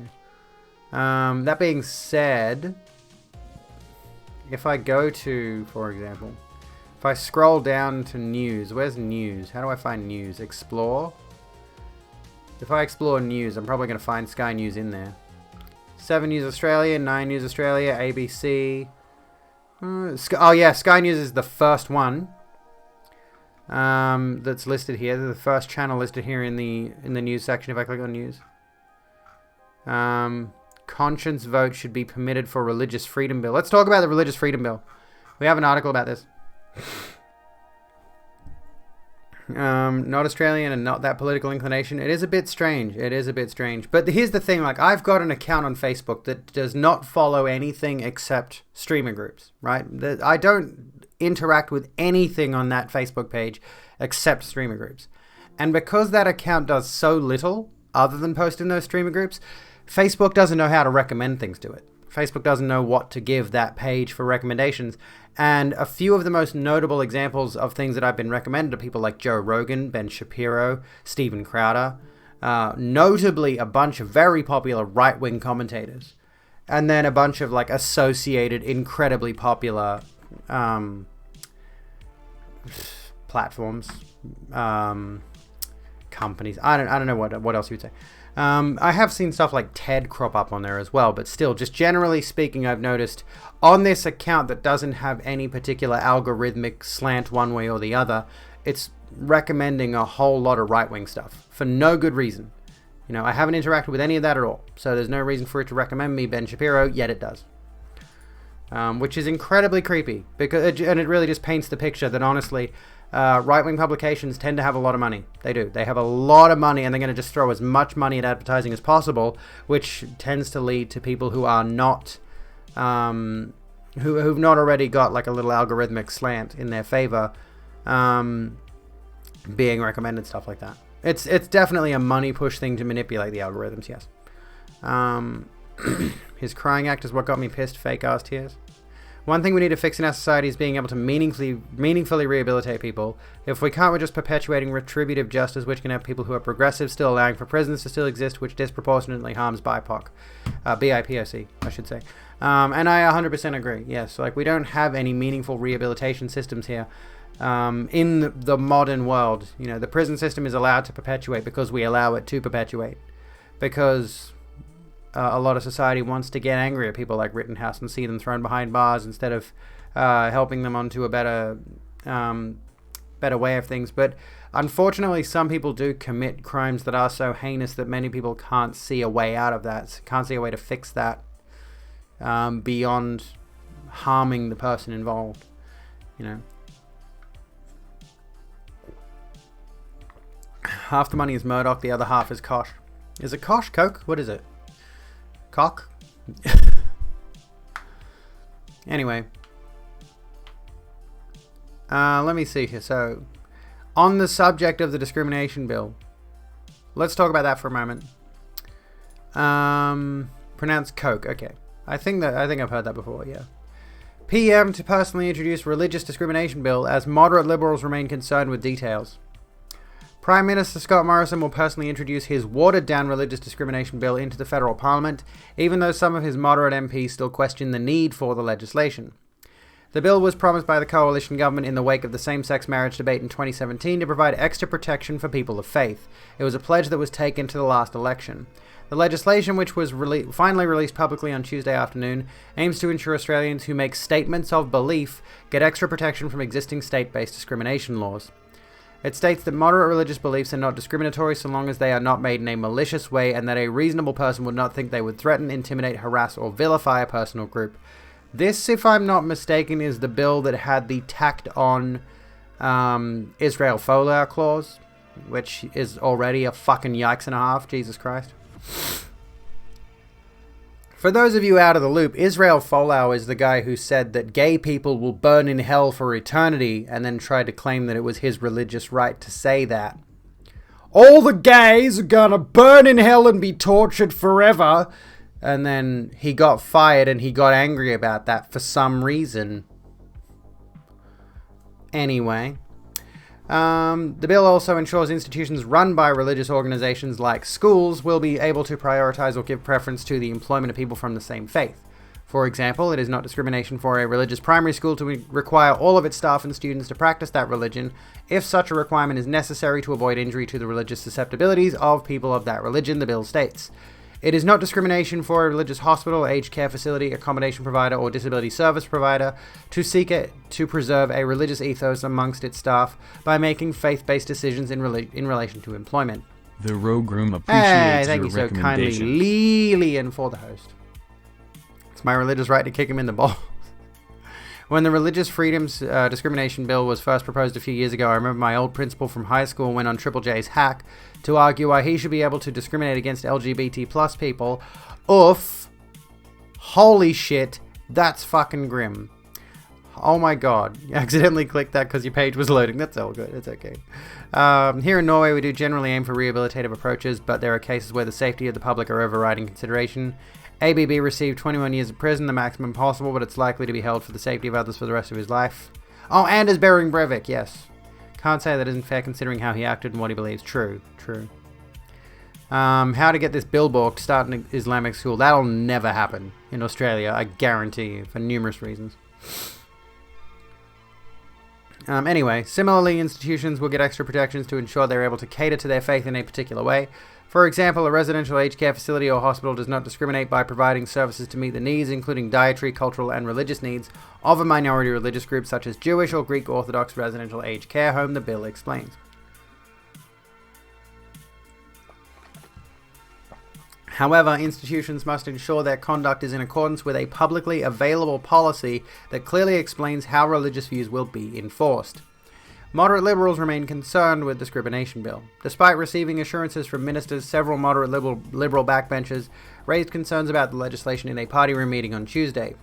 Queensland backbencher Warren Enge said he still questions the need for it. I respect that we took this to an election, the Liberal MP told the ABC. But there are some elements I remain concerned about. The legislation is expected to be voted on in the lower house next week and sent to the Senate, where it will likely be subject to committee inquiry. It could then be put to a final vote early next year. We need to give this a high level of transparency and test the veracity of some of the commitments the government has made, Mr. Edge said. We need to make sure we are not legislating a right to discriminate for one party and removing the right to defend from another. Oh, it's Ian Thorpe! Look, it's Ian Thorpe! Religious lobby groups and some church leaders have been pushing hard for the Parliament to pass the bill before the next federal election. But some critics, including some LGBT groups, fear it could lead to people in same-sex relationships being discriminated against and override state-based discrimination protections. The principal liked you in school, thought you'd go places, and will be at your 10-year reunion. It's going to be fun when he sees that I'm a woman now. Oh, heck. Because Tasmania's Anti-Discrimination Act is the best in Australia, it is the one most targeted under this extreme and unconscionable federal bill, said Equality Tasmania spokesperson Rodney Croom. The federal bill will override our Anti-Discrimination Act to allow humiliating, insulting, ridiculing, and offensive conduct if that conduct is in the name of religion. Equality Australia CEO Ada Brown warned the proposed law could actually legalise discrimination. Hang on a second. Just let me look at something.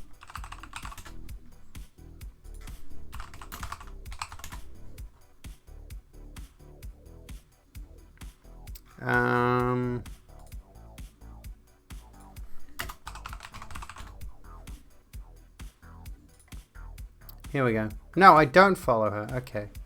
I thought I did. Anyway. I'll need to fix that. Anyway, could actually legalize discrimination. When a waiter says to, here's Israel, get ready for Israel, everybody. Not the country. Warned the proposed law could actually legalize discrimination. When a waiter says to a queer woman of faith in a cafe that her relationship is an abomination against God, well, these type of statements, which could arguably constitute discrimination today and constitute a statement of belief, would be protected under the law with this bill, Ms. Brown said. Conservative politicians say laws are a shield, not a sword. Some of the most controversial proposals have been axed from the final bill. The so-called Folau clause, named after former Wallaby Israel Folau, was sacked by Rugby Australia over social media comments, has been cut. It would have limited the control employers could have over statements of belief. Objection protections for doctors and other medical professionals have also been scrapped, meaning that Australians cannot be refused treatment for religious reasons. The Prime Minister told MPs on Tuesday that the bill was important to him, and several Conservative politicians insist the legislation is meant to be a shield, not a sword, for faith-based institutions. It also confirms a new Religious Discrimination Commissioner will be created to work within the existing Human Rights Commission. This bill strikes a balance, said Tasmanian Liberal Senator Eric Abbots. I would have liked a few more things in it, but some of my colleagues would have liked a few less. It's a shield, not a sword, say the Conservatives, as they shield bash the shit out of queer folks. In a free society, men and women should be able to express their point of view without people running off to government authorities saying, I feel offended about what somebody said. The federal opposition was briefed on the legislation last week, but has repeatedly said it would wait to see the full details of the bill before making its position clear. Can I mention it's not about just being offended? Right? This is the problem here. Like, if somebody is in a workplace and another person is using their religious discrimination protection or whatever to just constantly abuse a person because they happen to be gay, that's not about being offended. That's about like working in an environment where someone who works with you is just given the freedom to harass you constantly under legal protections. Tell me how that's supposed to be a safe workplace, for example. You know. The federal opposition was briefed on the legislation last week. We already read that bit. The Labor looks forward to the long overdue introduction of the government's religious discrimination bill, Shadow Attorney General Mark Dreyfus said in a statement. Labor believes all Australians should be able to go about their lives free from discrimination, and all Australians should have an opportunity to see the government's bill, which will only happen once it's actually introduced. There we go. Several school districts in the US are losing court battles. Where are we? Because bigoted staff scream freedom of religion and speech when they're penalized for intentionally misgendering trans kids. Yeah, exactly. Like, why is that allowed? Why is that a thing that's protected? What's the reason to protect that? You know? Let me just check something. I am still following 1312 people. Based. Fucking based. Anyway. They like to shift the focus on the victim when the fault clearly lay with the person being offensive. Yes, exactly. Yeah. Like, this is always the case whenever somebody's like, oh, you know, why are you so offended by this blah, blah, blah, blah, blah, blah, blah. And it's like, why are you being offensive? You know, you say, why are you so offended all the time? Why are you being offensive? Why am I Australian? Good question. I don't know. In some ways I like it, though. I mean, realistically speaking, I do like a lot of the facts that I am... I do like a lot of the fact that I am Australian. It comes with some benefits. Like a sweet accent, honestly. Reset the spawn point and go again. Where should I spawn? Where we dropping, boys? No, I do not boof my prog. I do not boof my progesterone. I ingest it like a normal person. Antarctica hard game run. Considering how the USA and UK are going, you're actually happy you're Australian. Somebody needs to make this game, honestly. Like, somebody needs to take into consideration, like, modern political conventions of places all over the world. And then... Z was playing as a girl. Aww. And then, like, do, like, just a very, like, a microcosm of the world, right? And you can just spawn in various places. And just like a mini micro life sim. You have to survive as long as possible under the conditions of the place you spawn in. It's probably a dumb idea for a video game, but you know. Anywho, there's a thing. There's a thought. Somalia, the libertarian utopia. 0N0W default island. Oh, anyway. So yeah, Maddie's playing Ratchet and Clank, Rift Apart, and she's now playing as the girl, so that's cool. Oh, anyway, that was my other main story for tonight. That was the religious discrimination bill. I'm glad we got to cover that one. It is 10:36. I usually take a break right around this time, so I'm going to take a break now. I'm going to go pee, and then we'll come back. We've got some other stuff to cover. We've got Ridley Scott blaming millennials and their fucking cell phones for his movie flopping, which is fucking hilarious to me. Excuse me. Can we adjust the spawn to be super privileged? Go piss girl, come piss girl. No. No, not come and piss in the same. No. Why'd you say that? Anyway. Wanted to say this earlier and you forgot. The main push right now of the Japanese communist is not exactly what it sounds like.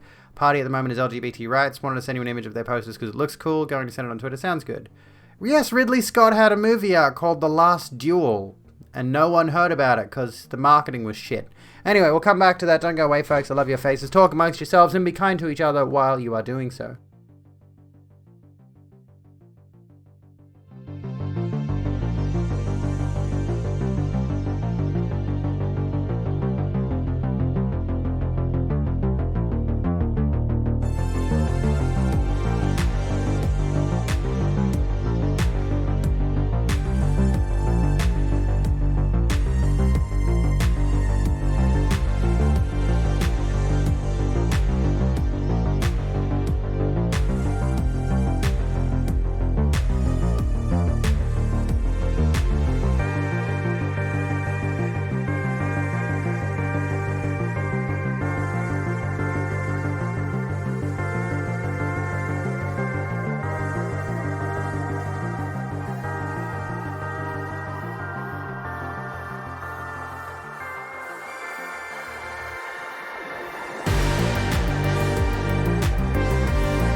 What's up, sluts? I'm back. How's it going?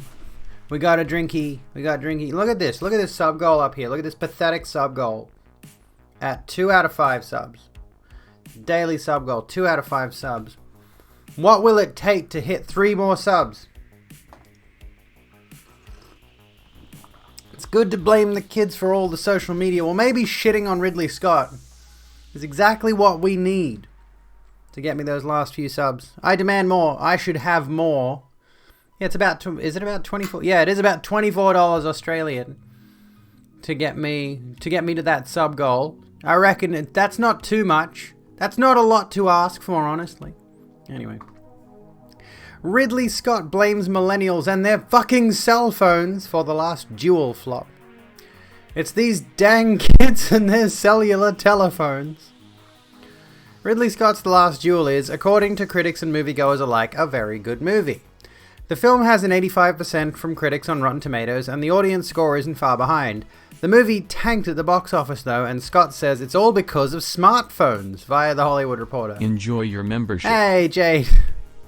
Oh, there we go. So yeah, for several months in advance. Okay, thank you so kindly for the tier 1 for 3 months in advance. I didn't make it up. Oh my god. I did not... Yeah, okay. So you can subscribe in advance for months in advance. That's wild. Holy shit. Yes, that's an actual thing. I didn't imagine it. But yes, there we go. Okay, so it says subscribe for tier 1 for 3 months in advance. That's so cool. Thank you so kindly, Jade. Feel free to ignore me, but I sent the pro-LGBT ad in Twitter and tagged you. Oh, okay, I'll take a look in a moment. No, it won't count as 3 subs for right now, no. Welcome from an over-the-pond in the hellscape that is the UK. Oh my goodness, you have my sympathies. The UK sounds like a bloody nightmare at the moment. So, it can't be that it's an ultra-serious period piece coming out during a very serious time in the United States and elsewhere. It definitely can't be the fact that theaters are still recovering from the ongoing COVID-19 pandemic, up to and including Marvel Studios movies. It's definitely not because Matt Damon has a really weird haircut in the movie. I think what it boils down to, what we've got today are the audience who were brought up on these fucking cell phones, Scott told Mark Maron on the latest episode of the Comedian's WTF podcast, which debuted earlier today. The Millennian, is that his next movie? The Millennian, who do not ever want to be taught anything unless you told it on the cell phone. That's a weird sentence. Who do not ever want to be taught anything unless you told it on the cell phone. What the fuck, dude? This is a broad stroke, but I think we're dealing with it right now with Facebook, the director continued. This is a misdirection that has happened where it's given the wrong kind of confidence to this latest generation, I think. Given the wrong kind of confidence to... What does that mean? It's given the wrong kind of confidence to this latest generation. And yeah, who was it that mentioned... Millennials are turning 40. Millennials are closing in on being in their 40s now. When will the meme of these gosh darn kids finally die? No. They're just going to keep shitting on millennials because it's like... It stands out as a term referring to the next generation. Even though, what, we're dealing with Gen Z at the moment? Taught by Ridley Scott or taught by the biggest collection of information on a global scale? I'm technically a millennial and I'm 32, like... Anyway. The Last Duel, which stars Matt Damon, Adam Driver, Jodie Comer, and Ben Affleck, hit theaters last month with a dull thud. I remember seeing, like, promos for it. And then it just dropped off, like I didn't hear anything. I remember seeing like somebody was showing us posters. Hang on.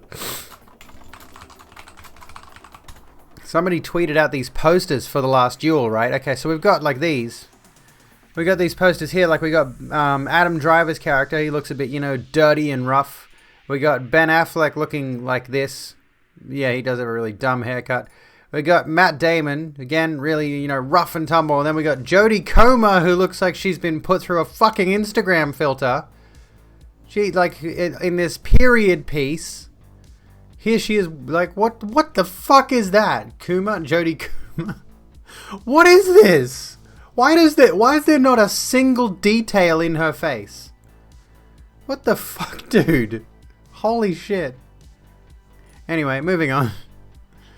Pulling down $27 million on an estimated $100 million budget. This isn't the first time the 83-year-old director has railed against kids these days.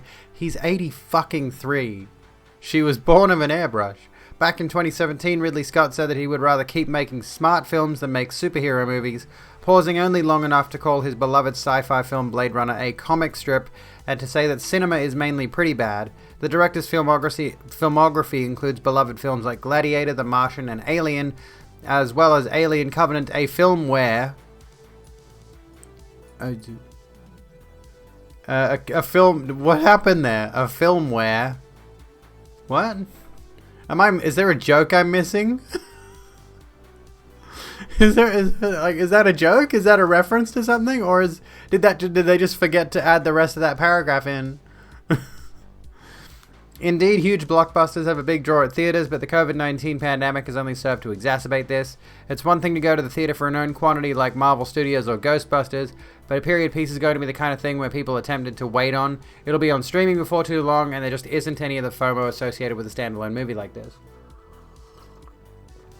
The director's next film, House of Gucci, which also features Adam Driver in a starring role alongside Lady Gaga and Jared Leto, hit theaters barely a month after The Last Duel. On November 24.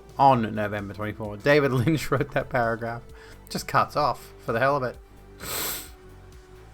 No one reads articles, so no one bothers to edit. Seriously, it's a legitimate problem. I'm one of those weird people that reads articles. In fact, I do it for a living. And I notice all of the flaws all of the fucking time. It's frustrating as hell.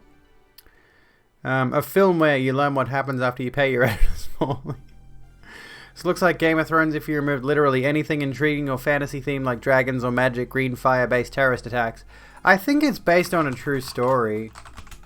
If I remembered correctly, an epic historical drama directed by Ridley Scott from a screenplay by these people. By the way, Ben Affleck and Matt Damon contributed to the screenplay. A true story of trial by combat in medieval France.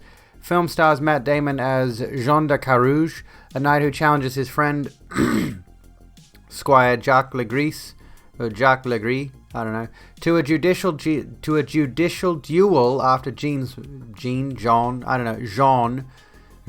Carouge, after Jean's wife Marguerite accuses Jacques of raping her. The events leading up to the duel are divided into 3 chapters reflecting the perspectives of the 3 main characters. Affleck also stars in a supporting role as Count Pierre Delancourt. I can't read French and I don't care to learn. So where were we? Yeah, there we go. Jacques Legris Lightning. Is this politics? You could argue, maybe. I mean, maybe. I don't know. This is kind of politicky. Hello, Clara. How's it going? We're reading about The Last Duel. I don't plan on watching it, so, I might as well read a little bit about it. What's Rashomon? I don't know what Rashomon means. Apparently steals the show as the Count. Yeah, but from what we've seen, it doesn't seem like a bad movie. It just tanked. No sign of this movie in the nearest theaters within 50 miles of me. Showtimes. Holy shit. Yeah, the places closest to me that are showing The Last Duel are hours away. Where's this place? I've never even heard of this place. If I go directions to this place, how far away is it? This is at least 3 hours by public transport, which is not saying much. I could drive there in half the time, but still. I have my driver's license. I am a grown adult who has a driver's license. I'm a big, responsible, adulty person. Oh, okay, multiple perspectives that are each flawed. Okay. Classic Japanese movie that's sort of a Japanese period piece. From a scale of 1 to 10, how easy do you ban users? I don't know. How do you rank that? If you're a cunt, I ban you. There we go. That's the gist. If you're a mad cunt, if you're a good cunt, I don't ban you. If you're a shit cunt, I ban you. The rules are very simple. Don't be a shit cunt. Which should be pretty standard, And I feel like if you're asking how easy do you ban people, you're already testing the waters.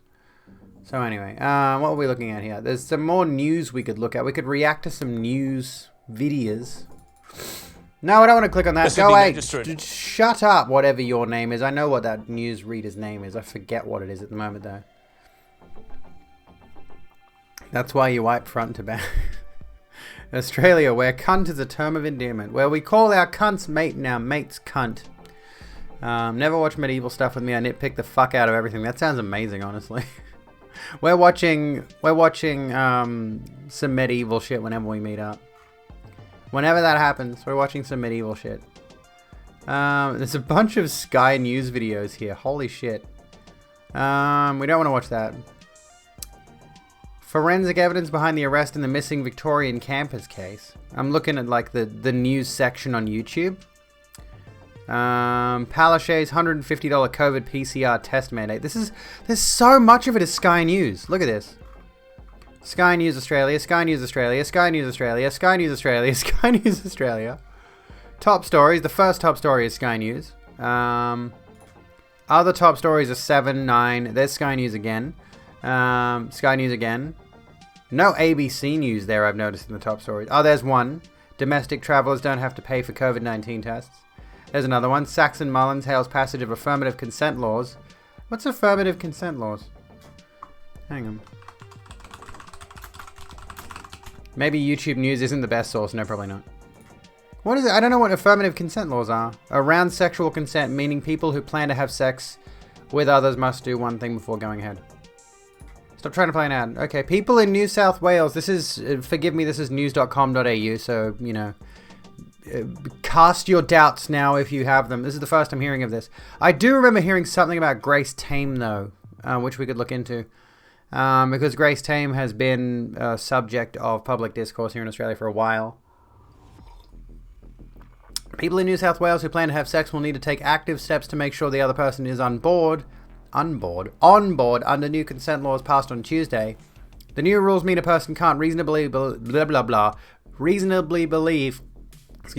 another wants to have sex without doing or saying something to make sure that's the case, which is generally how it goes anyway. Well, I mean, you would think that's generally how it's supposed to be. Anyway, if you want to engage in sexual activity with someone, then you need to do or say something to find out if they want to have sex with you too. It's that simple. So it effectively needs, what's the phrase? Enthusiastic consent, right? You need enthusiastic consent. It's not hard. Well, you know, something might be hard if you're having sex, depending. But that's not the point. The reform aims to set clearer boundaries for consensual sex and to reinforce that consent should not be presumed, Mr. Speakman said. Oh, Attorney General Mark Speakman, by the way. He succeeded in moving the law change through Parliament after months of consultation and was backed up by victim advocate Saxon Mullins. I commend particularly survivor Saxon Mullins for her extraordinary bravery in sharing her lived experience and tireless advocacy for victim survivors to ensure... Victim survivors? Victim survivors. That's a weird phrasing, but okay, let's move on. To ensure their voices were heard, all of which contributed to the passage of these reforms, Mr. Speakman said.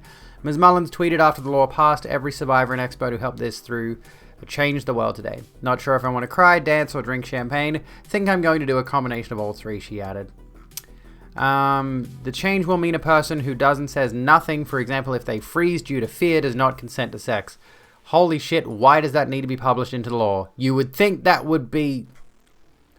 Anyway,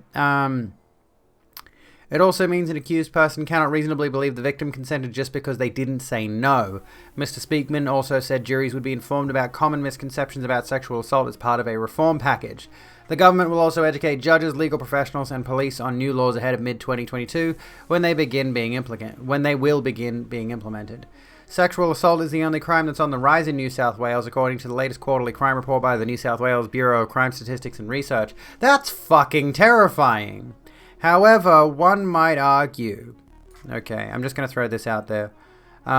This is probably reported cases, and it is regrettable to suggest that maybe, you know, more people coming forward encourages other people to come forward, and as a result, it's not necessarily the crime that's on the rise, but reports of the crime that are on the rise, which is a good thing.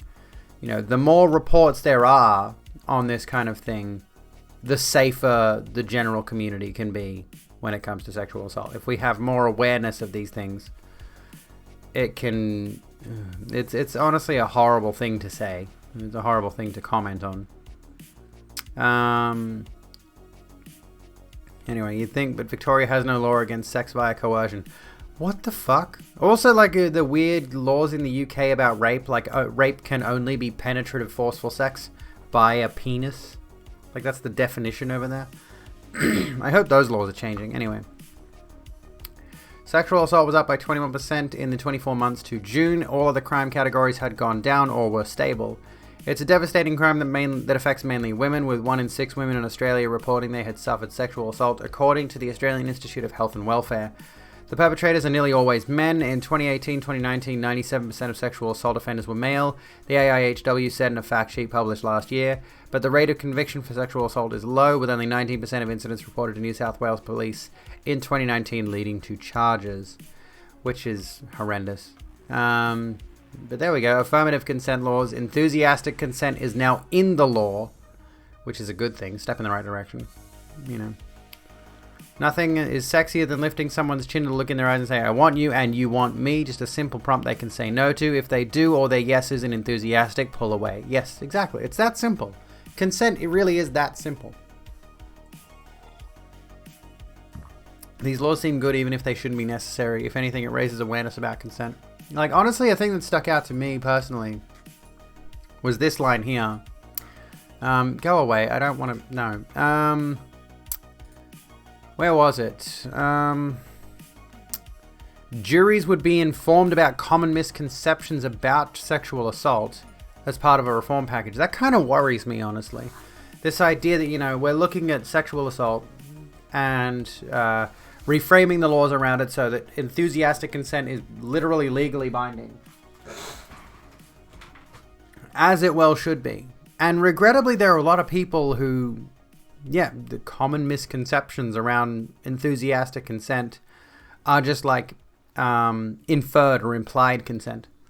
Like, there are people out there who just think if someone's just going along with it and accepting what's happening, then that counts as consent. You know, enthusiastic consent is crucial.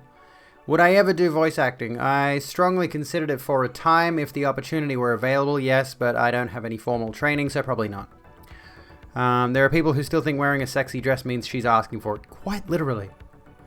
And that's horrifying, honestly. That mindset permeates and is so commonplace that there are so many out there who genuinely look at someone wearing sexy attire and think, if you were wearing that and you got raped, you deserved it, that was your fault. Like, that's mind-boggling, honestly. The ambient culture is not good, so it sucks that the jury would need this, but alas. I suppose the crux of this is, like, if they are informing the jury, you know, then it means that sexual assault cases can proceed to a more just conclusion. You know, people are made more aware of what exactly enthusiastic consent entails. Then that can only result in good things for victims. Remember a friend decking a guy who was creeping on her for her low-cut top. Her defense was he was asking for it. That's fucking great. I like that one. This is like the RGR versus Doe debate. I mean, there was... I do remember hearing something about that. I haven't watched the whole thing yet. Will I? I don't know. I did say I was going to, and I thought about watching it as stream content. But the thing is, it's like the only video up regarding that, honestly, which I have in my watch later list, is Vorsh's video, because Vorsh mediated the debate, if I recall correctly. Victoria Valkyrie, hello. Welcome, friends. Welcome in, Raiders. How's it going? What is it? Is it the... Yeah, the... No. I don't want to actually watch it, but, like, here's the video. Right, the agonizing bridge-burning debate with Riley Grace Rochon after reviewing her drama with Doe. He didn't? Okay. I don't know what the situation is there. Anyway, let me put some fancy lights on for the raid. Thank you for the raid. How did your stream go? You love my shirt. Thank you. I'm glad you like it. I'm quite fond of it. It's a good one, eh? At any rate, RGR and Doe had a debate recently where consent... Vorsh talked with RGR after the debate. Okay. So was there a mediator or not? Because that's what yeah, it's a 4-hour video. Like, that's what I wanted to point out. Is like, this is 3 hours and 50 minutes. But anyway. Ooh, Stardew. I love Stardew. The debate you saw had no moderator. RGR was free to just control the debate by muting it over and over, which is ridiculous. So, you know, go to Doe's channel. The actual debate is like 30 minutes. Okay. Does Doe have a YouTube channel? Or is it on its Twitch? I don't... Twitch VOD, okay. Maybe that's the one we should watch. Because, yeah, 4 hours. Like, that's a lot. That's a whole lot. Debate. Here it says debate in, like, triple inverted commas. Doe is it pronouns, yes. If I accidentally slip up, I do apologize to it. I'm still conditioning myself to get pronouns correct when they're not, like, he, she, or they. That's a tricky one for me. I will concede that failing on my part. So there's a 5-hour VOD there. There's a 5.5-hour VOD there. And I guess we can, like, you know, we could look at some of it. And yeah, it does have talk of explicit abuse of a child. Yes, exactly. Which is contextual. You know, it's surrounded by the correct context for the debate in question. I am having a great night, Victoria. Thank you kindly. You know. Don't get me started on that shifts. How been observing it for the past few days. You're an immortal ghoul. I'm an immortal ghoul as well. You know. Anyway, you might go to bed, Fox. Sounds good. Sounds good. Get some rest. Let's turn these lights back to normal for a moment. But yeah, I've mentioned before, you know, not that I have any specific umbrage with anyone who has pronouns that are not, you know, standard. I suppose not. I wouldn't call them binary. They're not binary pronouns because, like, he, she, they are standard pronouns used to refer, like, standard socially acceptable pronouns used to refer to people. So it is strange. Not strange. It's not a bad thing by any means if someone wants to be referred to by it pronouns. But yeah, mainstream pronouns versus neo pronouns. It can be a bit tricky if you're not... I wouldn't say it is a neo pronoun necessarily. Neo pronouns are more stuff like je or jem or fey fair and all those kinds of things. Recommend watch the debate itself ahead of time. I might do that, actually. The RGR thing is weird for me. I've seen her name on some reasonable takes and law stuff in the past, but RGR seems to have a weird blank spot for the whole, like, kink at pride stuff. Yeah, exactly. So I might look at Doe's VOD. I might skim through it a little bit later, and we can decide if we want to comment on it at another time. Unless somebody has a timestamp in the VOD that specifically covers the VOD content, specifically covers the debate content. Has anyone seen the actual VOD on its channel that we could look at? If no, or, you know, I could skim through, find the debate myself, and then we could come back to it another night if you want. Half your stream didn't apparently go live. That sucks. Oh my god, I'm so sorry. Is there any reason why? What happened? The RGR thing is weird for me. I've seen it. Oh, I read that bit. What about it? So, okay. Give me a sec. Okay. Go ahead. Blind spot. I think blind spot's a good word for it. You know, because both she, and this is the thing, and Vorsh as well. And I think a few other people had this approach to kink at Pride where they were specifically associating what is kink with... There's a good video. Here's a video. Let's bring this up. I really like... I can't think of their name. Fuck. Pronouns are fucking with me right now. I am so sorry. I'm such an asshole. Lily Simpson has a good take on the kink at Pride thing. Lily Simpson's got a great video on the kink at Pride thing. Let's see if we can find it. Let's talk about kink at Pride. Let's watch this. I'm gonna put my headphones on. Let's watch this one because to my mind, the kink at Pride debate, which is really weird that we're having this in November, but you know. Fully automated gay space communism. When are we getting it? What the fuck are you doing, Jeff Bezos and Elon Musk? But yeah, Vorsh's damage is already done. I mean, this is the problem of being a platformed individual. The moment you have any take, that's going to carry you to the grave. Like, look at the PewDiePie bridge incident. I'm not defending PewDiePie, but since the PewDiePie bridge incident, everyone associates him with being a notorious racist who just drops the N-word at will. And for all I know, maybe he does do that. I don't know. But just generally speaking, the moment something gets out on the internet, that becomes your reputation. Bad Bunny still getting harassed over the $5 thing. That whole deal. Hello, guys, gals, and pals, and welcome to the hot take Let's have a look at this. Controversial side of YouTube. Oh my god, you can't play that song. Okay, we have to skim ahead a bit. Topics. The discourse as it stands right now. And if you haven't seen it, what that is the discussion about kink at Pride. Please don't DMCA me, Lily. What should people be allowed to wear, especially when it's around cis people or kids? before I get into all of that, I do just want to quickly say that I have seen some people referring to Pride as a queer-friendly event. Don't do that. It is not a queer-friendly event. It is a queer event. It was originally protest against the problems that LGBTQ people face in society, and it has now turned into... To be honest, if playing the debate on stream, you may be right back for a bit, since you don't know if the CSA topic will come up. Yeah, I can totally understand that. To kind of a mix of that, and also celebrating the progress that we have made so far. It is not an event friendly towards us. It is our event. There we go. Thank you, Phage, for bringing me the timestamp. I will... let me see. Can I save that timestamp by any chance? I'm going to pause that there. I'm going to bookmark this and we can come back to it, I think. Other bookmarks. We'll save that specific timestamp. Their curl pattern is on point. Really is, hey. And I think their hair just naturally curls like that. I don't know if they curl their hair. My hair has got some natural curl to it. But I think I'm not sure. Like I've got a hair straightener and I want to straighten my hair at some stage. I haven't done it yet though. And the difference. So, with that out of the way, let's get into the first one. The first one is that what is kink is very poorly described, or is very poorly understood by a lot of people. See, some people, like, for example, Shoe on Head here, the vague term of kink yet again, which a lot of people just seem to say kink and leave that as like a coverall term that just can be referred to anything. But she also mentions that she isn't comfortable with drag shows being around in front of children.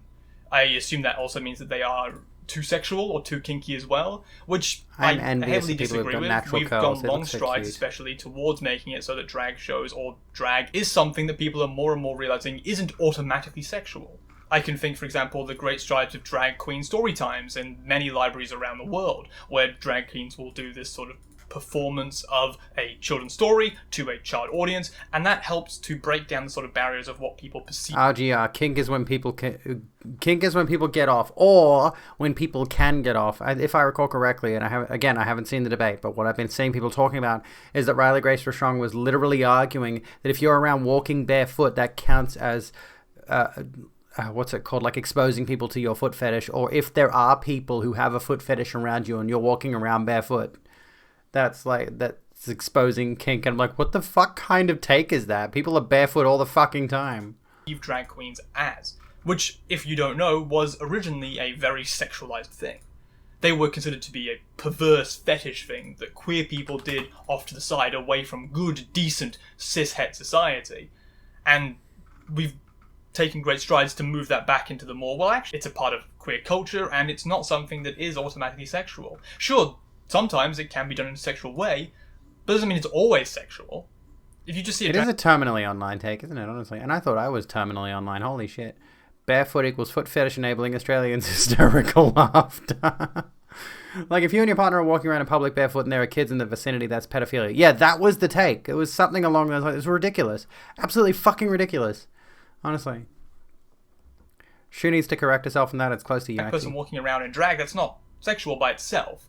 You might perceive it to be sexual because you have those inbuilt ideas of what that is, but that doesn't make it so. And that's why this whole kink argument kind of falls into, is that what we define as kink really varies from society to society and culture to culture. If you went back 100 years or so, you would find that it was very, very wrong for women to walk around showing certain parts of their body, because that was considered to be too sexual for the public to see.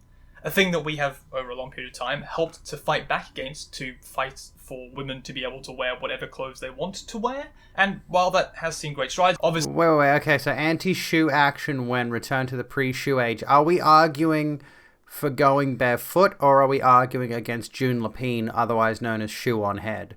Oh no, did I dox the person who's been on national television with her name on it? Anyway, yeah, which are we arguing for here?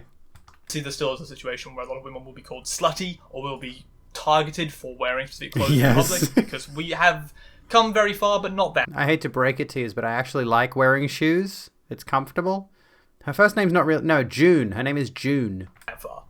Not that it matters. In the same way, a lot of this kink stuff, i.e. guys wearing leather or people wearing fishnet stockings, that's only really considered as overly sexual because the society we were part of for a long period of time, a Christian conservative dominant one, perceived anything like that to be outside of the norm and therefore wrong or bad. It's dress. I've got very big platform boots that I honestly need to wear out in public more often. Please do not take this away from me with your anti-shoe agenda.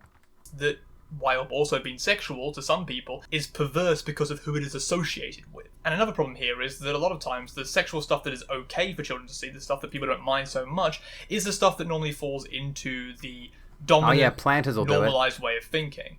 Stuff like sexualized advertisements that use No, sex I will not do cells that, to Nishi. push their products. Women in scantily clad bikinis sitting around a Subway sandwich or whatever. All of that still generates controversy. Oh my god, product placement. Normally from these sort of religious groups, but for the majority of people it's, oh, well, you know, that's a normal part of people operation now. That's obviously something that people are allowed to do. We're not going to complain about that. And in the same way, queer people are trying to move to that sort of thing, are trying to move towards this thing of how we dress isn't necessarily automatically sexual. If we are engaging in sexual stuff when we're doing it, then yeah, sure, that would be sexual. But if just by itself, the clothing is not automatically a sex thing. Just because you associate it as such doesn't mean it's so. And we get these massive toys like this kind of thing, because there is another one as well, which is the covering of women's tops. Breasts. I am staunch. Q stands for fuck you. Don't bring kids to Pride. The most overt sexual, be the most overt sexual and abnormal as possible with the limits of consent in a public space, i.e. no nudity or sex acts. Wear dog masks and collars, latex speedos, and do pole dancing. Anything that will make cis hats uncomfortable. Which is literally the point of Pride. At least that's always been my understanding. With Pride and the Australian gay and lesbian Mardi Gras and things like that, the whole point is to make cis hats uncomfortable because it's literally a protest. Like it's a fancy, flashy festival kind of protest these days. It's publicly celebrated, but it is still a protest. And I mean, even then, bring kids to Pride, I don't give a damn. But like, if you're going to bring children to Pride and then get offended by what you see there, that's on you, parents. That's your problem. You knew what you were getting into. You knew what you were bringing your kids to. If anyone is at fault for exposing children to whatever you're uncomfortable with, it's you, the parent. It's not anyone else participating's fault. Get over yourselves. In our society, women having their breasts out is considered to be incredibly sexual and a big thing because of the long Why are we having this discourse in November? It's not even fucking June. fetishes that we have for that. However, Why are we doing go back to other cultures, normally ones before the whole Christian colonialism came and wiped them all out, you will find that women were totally okay to be topless. There wasn't a problem there for them to act like that because there wasn't this long-time tradition of them not being allowed to do so. That's why I know there is also an effort right now to try to push for women to be allowed to be topless in public, something that I am fully on board with. I personally think it's kind of ridiculous because 10 years ago I would be okay to walk around in public without my shirt on, and now if I do it, it's not as okay. And that... Funny how that works out, hey? I can't appear topless in public nowadays, which is kind of convenient because I was never comfortable being topless before I got on HRT, but now I got a banging set of tits that I have to cover up. That seems very weird to me.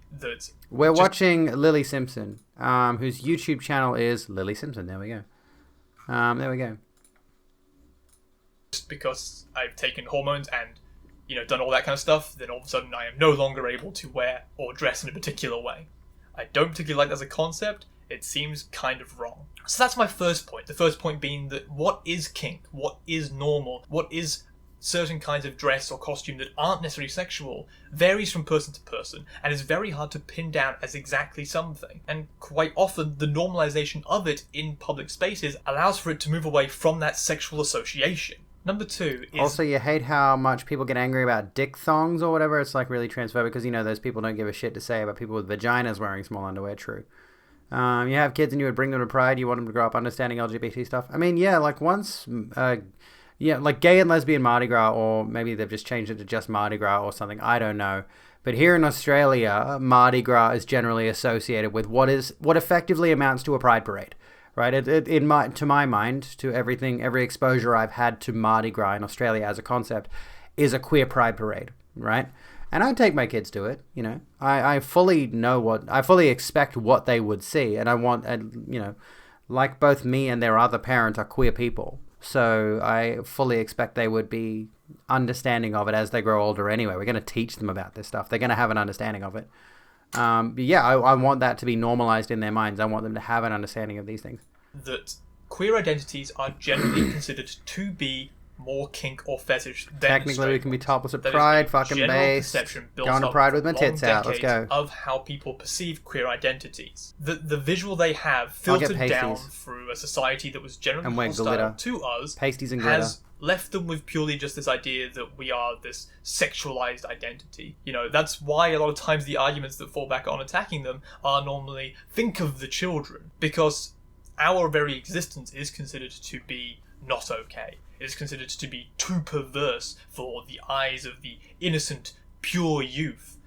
Something which we're doing, obviously, a lot of work to try to push back towards, that we're trying to say, hey, actually, that isn't an okay way of perceiving us, that isn't true, that we are more than just that. And in the same way, the way that we dress and... Can someone confirm to me whether or not, I think, I know of places like New York City, and I think also in Los Angeles, you're allowed to be topless in public, but isn't it like you have to leave your house that way? Which is a really weird kind of framing of the whole thing. I don't remember where I read this, but basically you can be topless in New York, sure, but you have to leave your house that way. If you're a woman, at least. I don't know if that applies to men as well. Which is, yeah, is a strange way to frame it. Can anyone confirm or deny that? I don't know if that's true or not. I heard that a while back.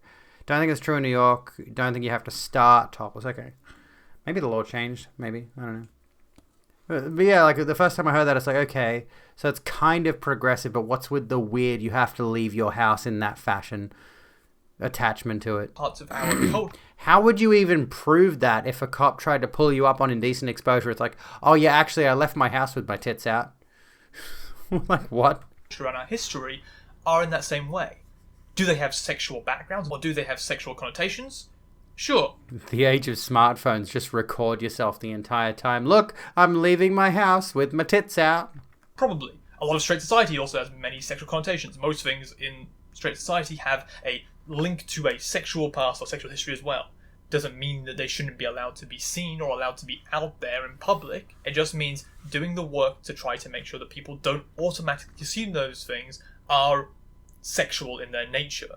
That they are a contextual-based representation or expression. That's a bit of work, it has to happen, but it has to happen by being able to do those things publicly in the first place, or fighting to have those things expressed in the first place. I've mentioned a few times now in this video that quite often these kind of arguments do end up going back to, oh, but what about if the kids see it? We should be making this all ages friendly. The problem being that what exactly is and isn't okay for kids to see? Seriously, this is one of those big questions here. Why has it been decided that a kid seeing someone in drag, or a kid seeing someone dressed up in leather gear, will all of a sudden be traumatized, or will be horrified by seeing such a visual, that it will ruin their lives, that it will destroy their mental health? I guarantee you there are a ton of children out there who are far more traumatized by the things they're seeing in cishet households than they're seeing at Pride. Why is that a definitive statement, or one that most people agree with? There isn't necessarily any evidence to back that up. There isn't anything that sort of guarantees that that is in fact true. I'm not advocating here that we should be chucking porn in front of 4-year-olds or something, but people being able to dress in whatever ways they want, especially if they don't just have like their genitals out or are performing sexual acts, shouldn't be a problem. It shouldn't. You read a book back in the day called Sex at Dawn about pre-civilization culture sex practices. Sex was done relatively publicly for probably most of human history. It's puritanical shit that took that away. Same with like anything relating to women's rights as well. RGR started by saying a gimp suit is purely sexual and any children that see it would be violating their consent since it's risky. You've seen sexual shit in 8 p.m. TV that arguably traumatized me. Yeah, exactly, right? It's okay to show like the sexual shit under a certain context, right? As long as it's okayed by certain people. As someone who walked in on seeing his dad rail his girlfriend on a couch, cishet situations can be pretty fucking traumatizing. I mean, I was thinking of like the drunk husband beating the wife kind of traumatizing, but you know. Maybe the having to have left the house topless is some sort of stripping take, as in removing your clothes in front of others is somehow considered a sexual act. That's a good point, actually. People's minds work in some bizarre ways. They do. That's a very good consideration. I had not thought of that. You've seen Princess Mononoke on afternoon TV and had nightmares. I literally started watching Princess Mononoke with my kids. Got to the point where, like 5 minutes in, a fucking boar has its flesh melt off. Like, literally a pool of blood, and the flesh is literally dripping off this boar. Spoilers for the intro of that movie. And I'm like, okay, this is not a kid-friendly Miyazaki film. Oops-a-daisy. Would be something that you are allowed to tell them to do otherwise. There's some cool leather gear that does kind of just look cool. Maybe someone might like to wear that at some point. And that shouldn't be wrong for someone to want to wear that. It doesn't make them automatically sexual to do so.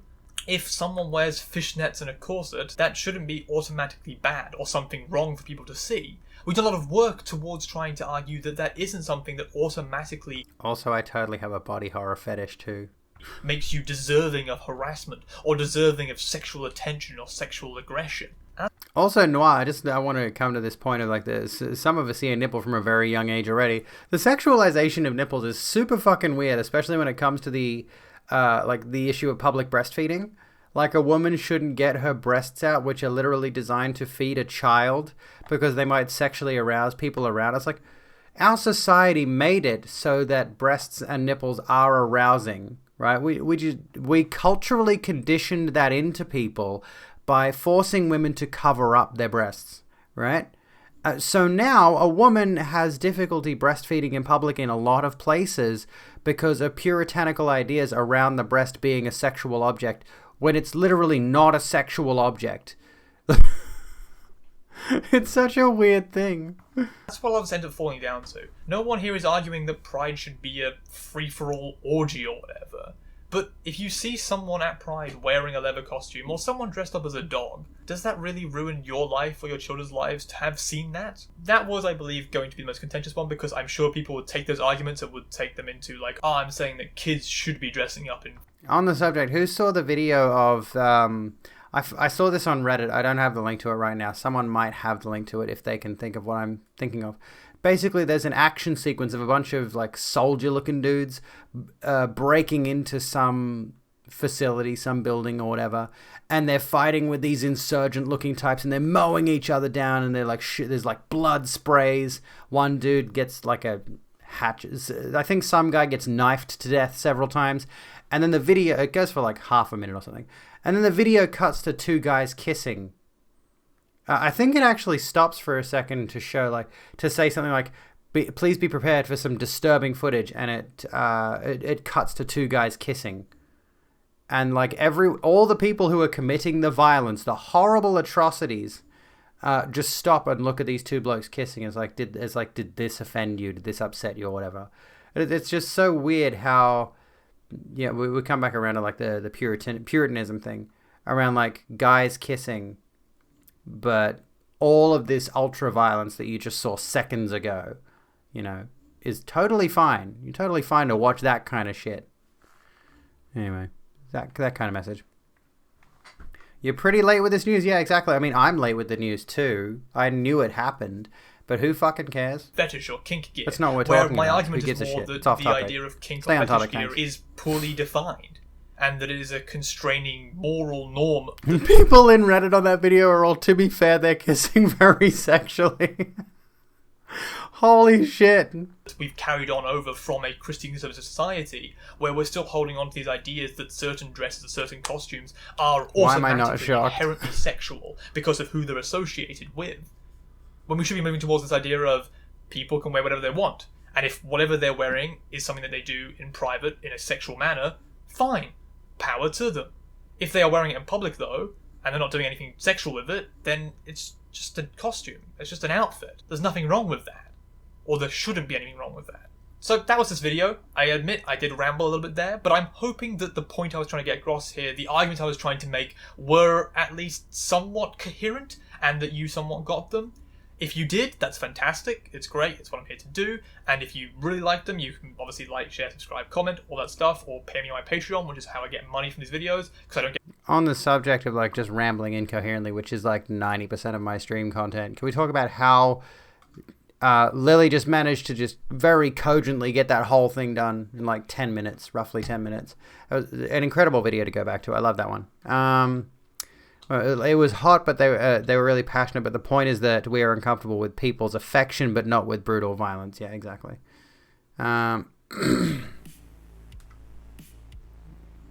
Which is a really weird thing, and honestly, like, just speaks to how our society garners violent actions, in a way. Like, we facilitate violence in society. Whenever we hear about a shooting or anything like that, a stabbing or whatever, it's not surprising anymore because we are continually conditioned to believe particularly violent men are just A-okay, you know?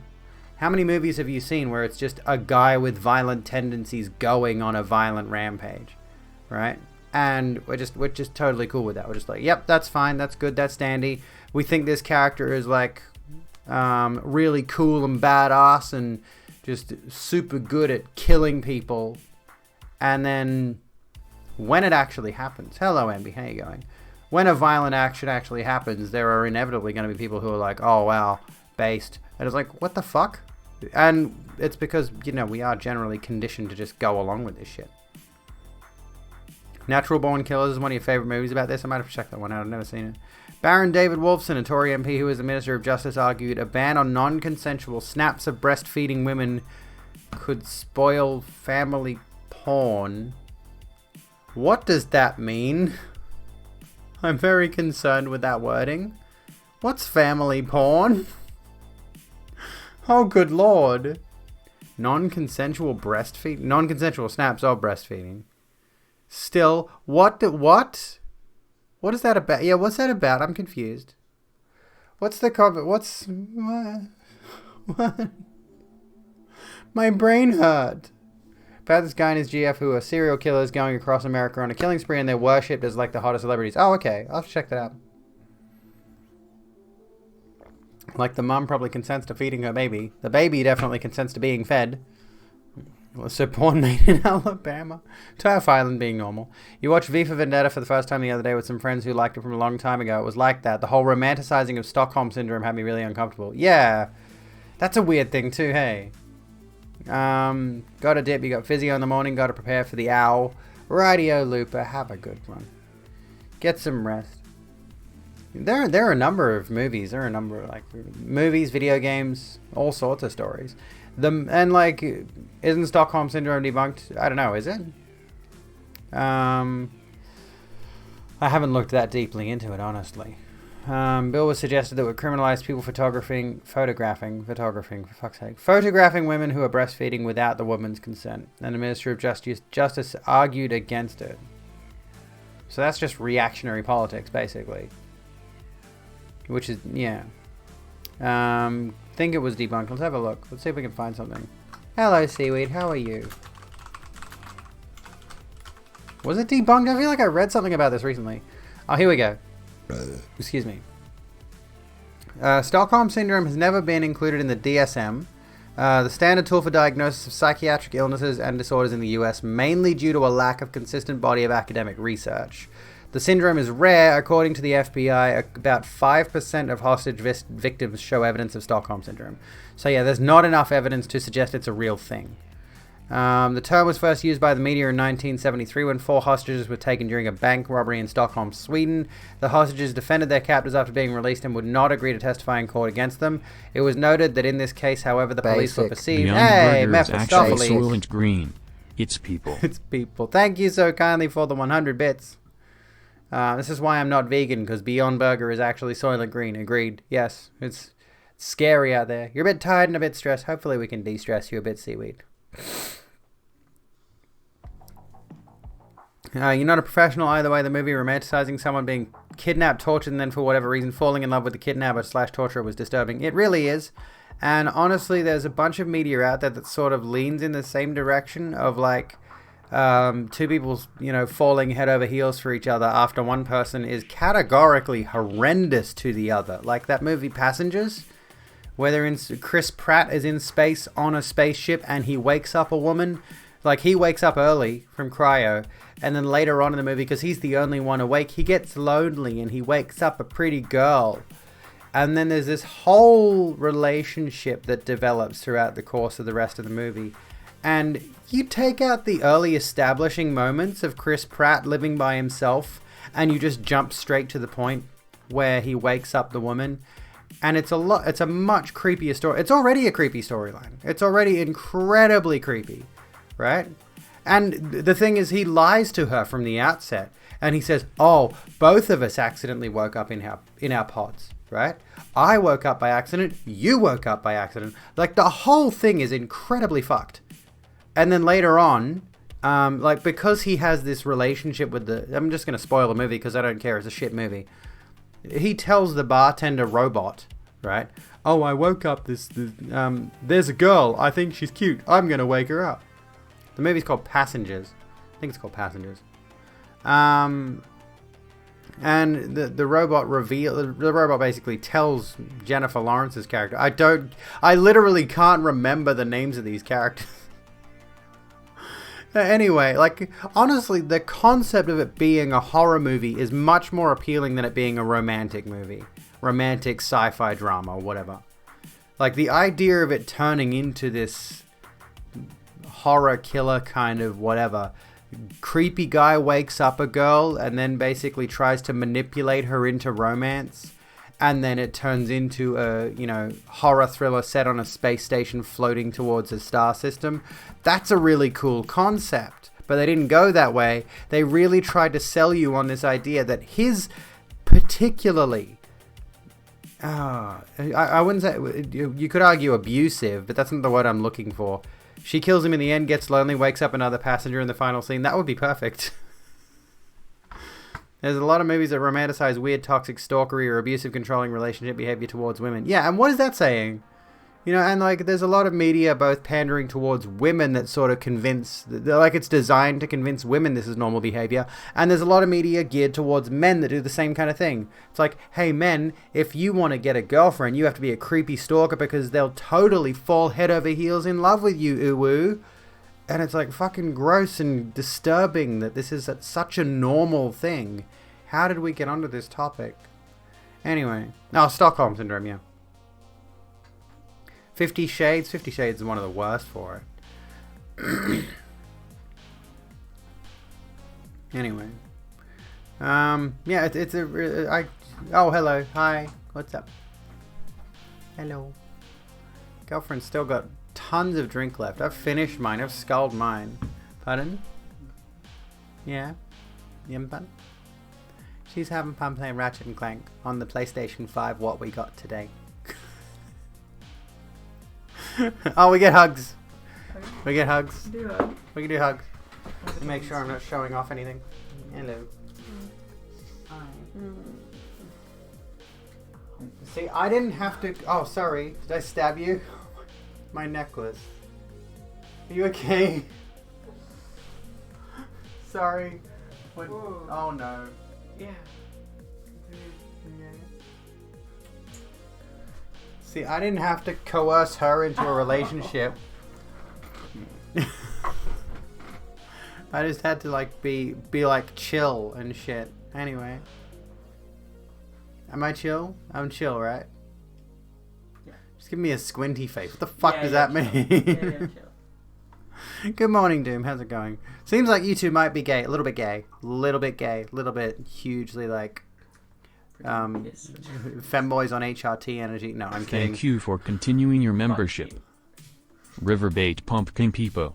Thank you for the 4 months, you legend, you. We are 1 sub away from hitting today's sub goal. Can we do it in the last 24 minutes of stream? We'll probably go over a little bit.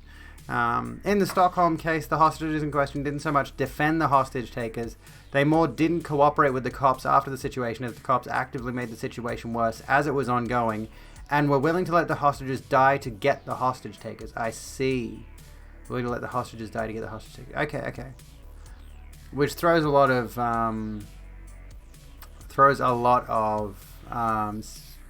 skepticism into the mix here. So yeah, if the FBI is recording only 5% of hostage victims show evidence of Stockholm Syndrome, it makes sense that it's not, heavily studied and broadly understood. Which honestly, leaves us with a lot of. So the police psychologist said the hostages were suffering from Stockholm Syndrome. Okay, which is interesting. 4 key components that characterize Stockholm Syndrome: a hostage's development of positive feelings towards the captor, no previous relationship between hostage and captor, a refusal by hostages to cooperate with police forces and other government authorities, a hostage's belief in the humanity of the captor, ceasing to perceive them as a threat when the victim holds the same values as the aggressor. I mean, here's my thought as someone who doesn't have a psychology degree. Always remember ACAB, yes, as well. You're just listening to me talk.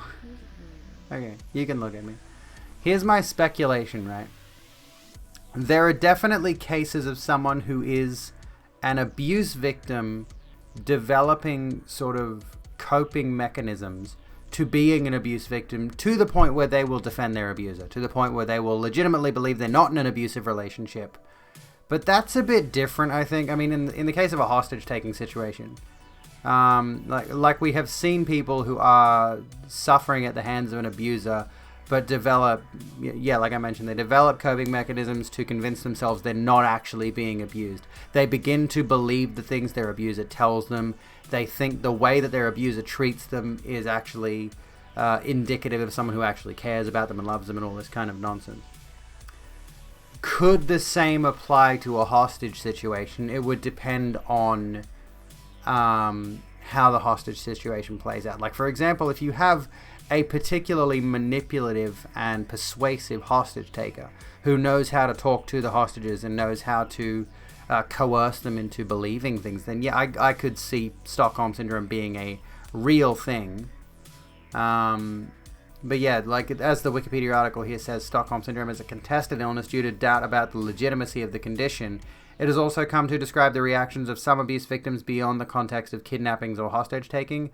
Actions and attitudes similar to those suffering from Stockholm Syndrome have been found in victims of sexual abuse, human trafficking, extremism, terrorism, economic oppression, financial repression, political repression, and religious persecution. This is because Stockholm Syndrome can be argued as another method of coping with the stress and danger, similar to some forms of coping in that the participants do not directly address the problem, but find a way to cope with the situation by identifying with the aggressor. Coping mechanisms such as these can have a large impact on PTSD. There we go. You don't have a years and years long with your hostage taker usually. Yeah, exactly. Hello, Maya. How you doing? You gonna belch? You want to get in the mic or... No. Before you put the stream on, you were listening to the latest ep of Not Good Enough, and they were discussing trans perspectives on police in Victoria. That's interesting.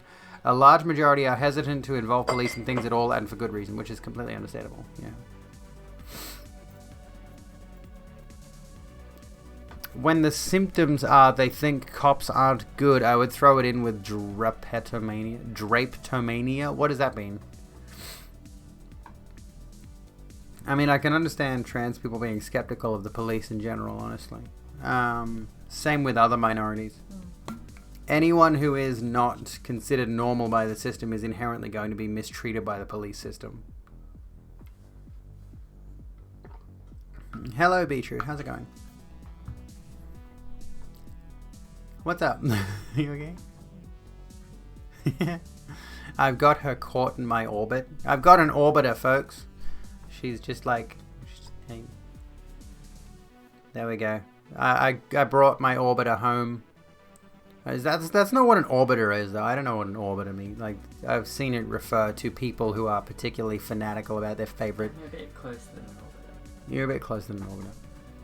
People who get, people who tend to hover around a specific content creator and sing their praises all over social media. You crashed into me, you did.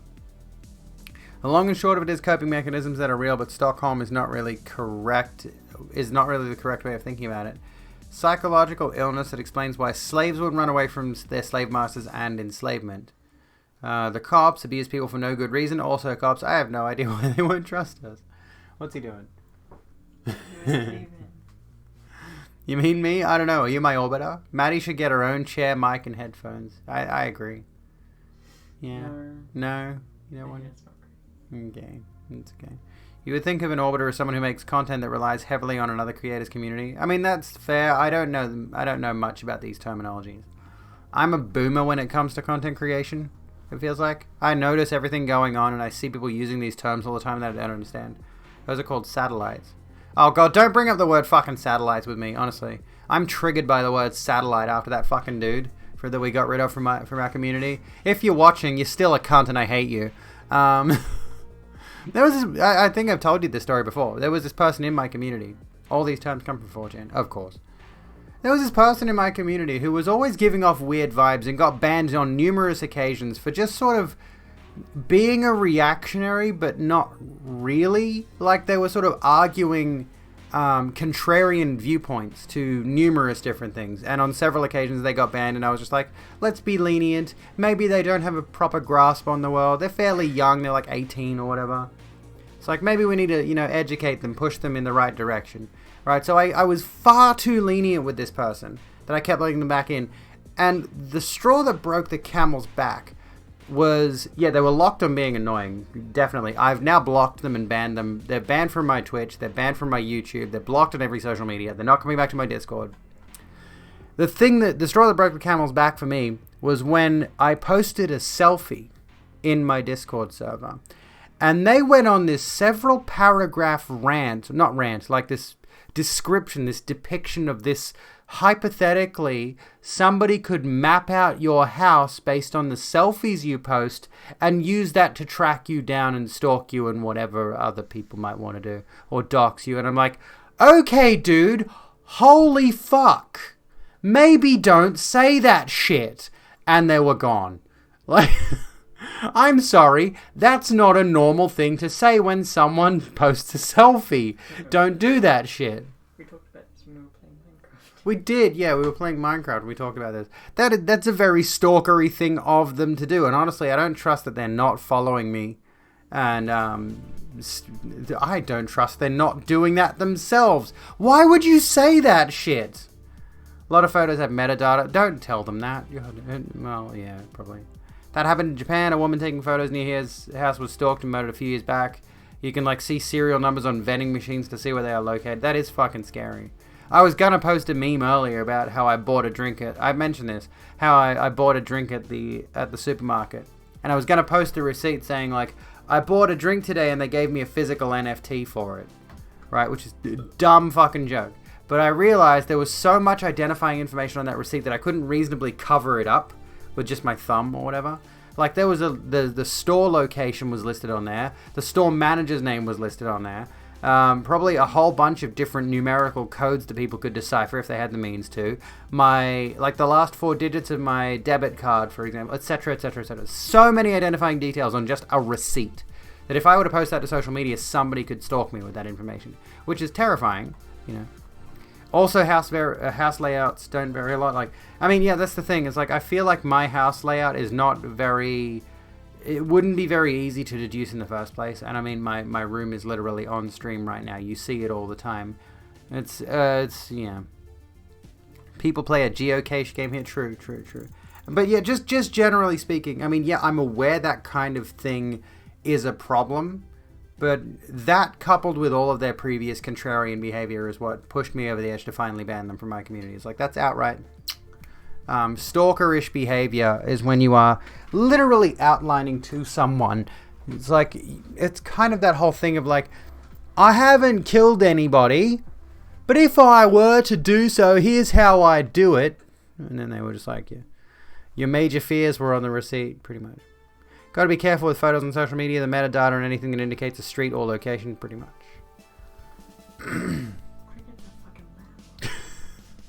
Can you folks hear the crickets for the record? I've got crickets in my house at the moment because I bought them for the spider. And the crickets are in the kitchen, which is a couple of rooms away. Can you hear them? They're going off. They're having a moment. By the way, Echo, hi, how you doing? Things that make me glad I don't care where a person lives. I mean, that's the thing, right? We're throwing it back to J.K. Rowling at the start of the stream. Yeah, OJ's book, If I Did It, or something like that. For the spider, I mean, I have a pet spider is the reason. She's hidden behind chat right now, but there's literally an enclosure right here where my tarantula lives. Smudge, come here. What you doing? We can show you my cuter pet, though. Come on. Come here. Look at my arm veins. Holy shit, can you see that? Maybe not. Sorry, I'm just obsessed with how vascular I am lately. Contrarian thinking can be a slippery slope to believing in conspiracy theories. That's a fair point. Smudge the spider. No, Smudge is my cat. I have a spider in the enclosure called Vess. Come on. Hello. You do a pet? You do a purr? Yeah, you do a purr. Really hate that JKR tried to stay relevant as you grew up and she's finally done it, but she's a fucking turf. I know, right? It's kind of disappointing. Like, I did enjoy those books and movies when I was a kid, and I have seen all the movies as an adult, and they're okay. But, you know, the problem is, like, what had a potential, and still is very popular, honestly. The problem now is, like, there's this hugely popular franchise among both young people and adults, so it's all over the place. And you see the merch fucking everywhere. That is just associated with a heinously hateful person who just absolutely has to reassert how hateful she is on a regular basis. You know, I honestly loathe, and you can't use death of the author with someone who's still alive, right? The thing that makes her relevant and not falling into obscurity is how hard she's leaning into being a turf, yeah. And the issue is, and this comes back around to what I was saying about my mum before, I'm going to continue slagging off my mother. I love her, but still, I have to make this point, is that so many people are going to jump to her defense because they see what she believes, or they don't know what she believes, right? Hey, stop it. You know, they see her as being fairly reasonable. They don't understand how much of an asshole she is. They don't understand it. They don't see it. They don't hear it. It's honestly, the most damning thing is it's not mainstream news. Her viewpoints are really not reported on, generally speaking. So a lot of people just associate J.K. Rowling with haha the wizards thing that she did. And they have no idea of her actual beliefs when it comes to transgender people. You know. The ones she has written as films are all over the place. She's just not suited to screenwriting. Although I did hear recently, which is kind of funny, that there was a third Fantastic Beasts movie and nobody saw it. Like, did it come out yet? At the very least, nobody is talking about it. Oh my god, Fantastic Beasts 3, 4, and 5? Why are they doing 5 of them? Okay, apparently the next one's coming out on the 8th of April. No one's talking about it though, no one's hyped about it. Natalie's video on JKR should be shown in cinemas, yeah.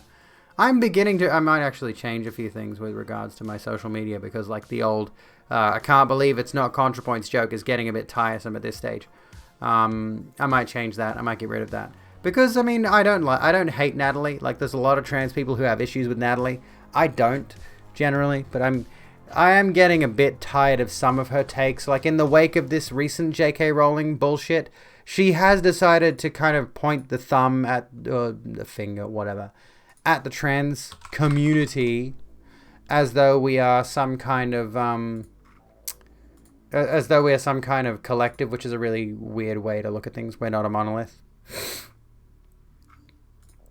Like, we didn't cover this. You know, her thinking is still totally wrong. No one's trying to replace the concept of sex, rather to acknowledge that binary sex categories are inadequate to describe trans experience and socio-political situation. But the doxing/harassment of this woman is an utter disgrace to all of us. And no, most trans people are not to blame, but I am sick of seeing endless apologetics for this kind of behavior. But she's a billionaire, as if trans people on here aren't constantly doxing and harassing each other at the slightest provocation. Why did she make that a separate sentence? Rowling may be... Oh, fucking hell. Rowling may be the target least affected, but this is an ugly habit in this community. Denormalize this. She should not be on Twitter. The replies to this thread illustrate the exact problem I am criticizing. Doxing is bad, harassment is bad, sending threats is bad. Rage all you want. I am not deleting these tweets. Oh my god. She's literally sticking by it. I mean, you can have various degrees of opinions on this. Honestly, obviously, you can have varying opinions on anything. But, you know. Big trans meeting up in the tower in the sky conspiring to take down J.K. Rowling. She treats us like we're... what are they called? Hang on. There's a reference I want to make right now because there's a specific race in Mass Effect 2, the Vorcha, right? I remember this distinctly. The Vorcha have very short lifespans of like roughly 20 years because they're always tearing each other to shreds. They're not considered to be a very intelligent race. but they are still humanoid and still somewhat reasonably civilized. But the reason they're not very long-lived is because they're constantly at each other's throats in this sort of tribal, aggressive bullshit that they do, right? So they're just constantly killing each other, and, you know, you just have to, like, gather them up and point them at someone else so they don't kill each other for very long. And I think that's kind of the perspective she's trying to paint of trans people. It's like we're constantly at each other's throats, which you're a woman who's Natalie. Natalie is ContraPoints, pretty notorious YouTuber. Just like for some reason the vulture comes to mind when many people's perspective on trans people is considered, is that we are constantly that kind of thing, just tearing each other apart when there are bigger issues at play. I would consider her notorious, like not in the same way as Blair White, who is a frequent target of hers for very good reason. But yeah, like Natalie Wynn is one of those controversial people who's recently had a pretty significant spike in popularity. Oh no, we've got an idiot in chat. Don't worry, you're all idiots. You know, you're all idiots. Hi Grimpy, how's it going? But yeah. I will say though, I do like this tweet of hers. I will retweet her on occasion. Define womanhood, the origin of all things. There we go. There we go. Define womanhood. Nobody ban them. Nobody ban them. I want to see if they can do that. I want to see if they can take this challenge. Don't ban them. Define womanhood. Do it in such a way that includes everything that is a woman and excludes everything that's not a woman. You're a man of science. You look like a little kid, honestly. You sound like a little whingy bitch. But define womanhood that includes everything that a woman is and excludes everything that a woman is not. Go on. The photos of Blair White near Alex Jones were so awkward. Oh yeah, let's have a look at those really quickly. So you're defining so you're categorizing women by their ability to give birth. So you're being biologically essentialist, essentially. You are reducing women to a strictly biological function. That doesn't... So, Blair White, Alex Jones. I just want to find this picture. Doesn't sound like a very nice thing to do to all those women out there that don't want to give birth. That can't give birth. There are many cis women out there who can't give birth. Are they not women? Tons of cis women cannot give birth, yes. For varying reasons. Was it Blair White, Alex Jones? Yeah, she was... Yeah, here we go. Here's a photo of Blair White and Alex Jones.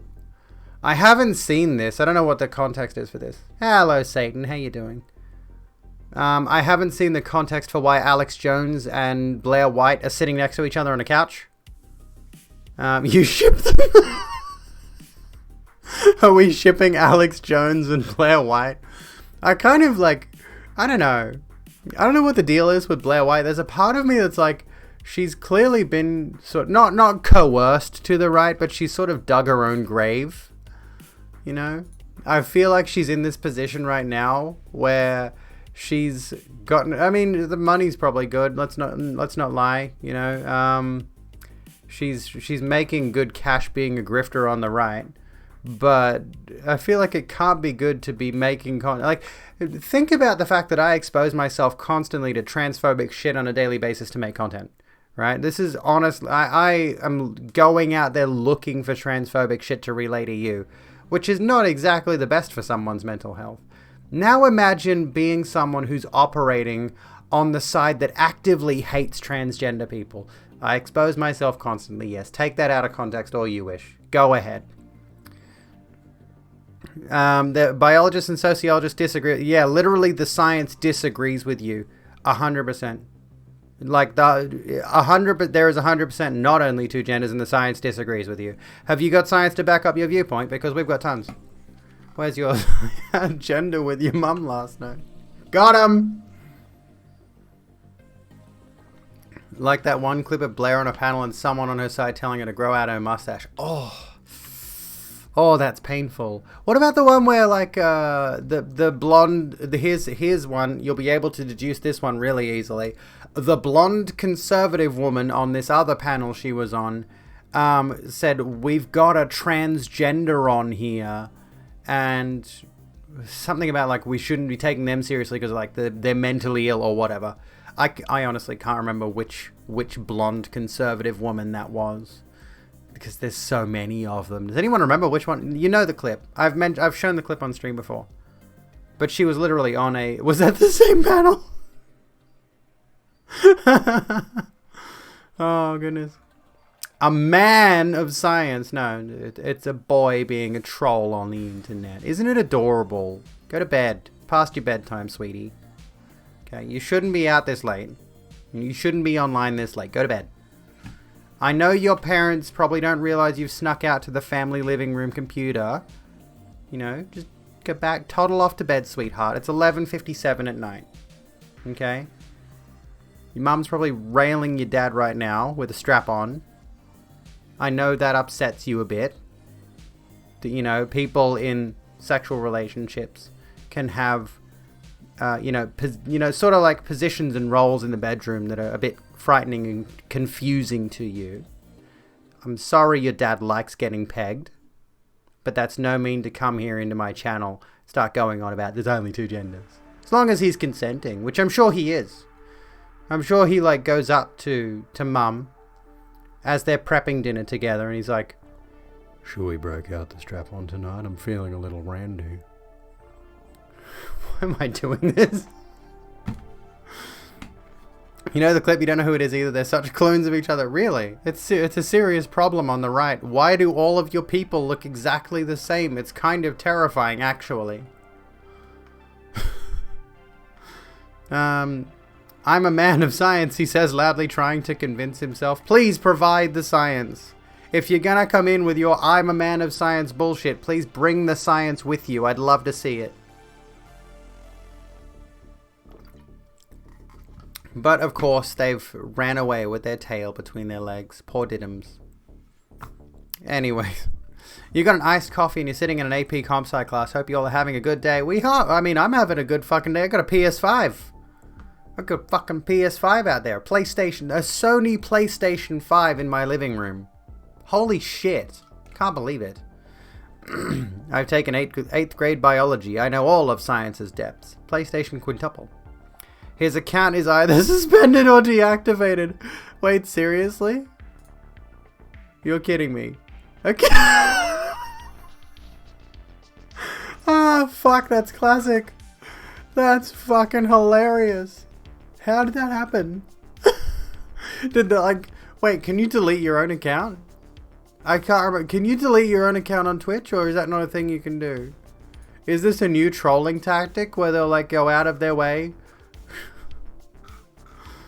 Oh my god. Okay, hang on. You can delete your own. That's fucking classic.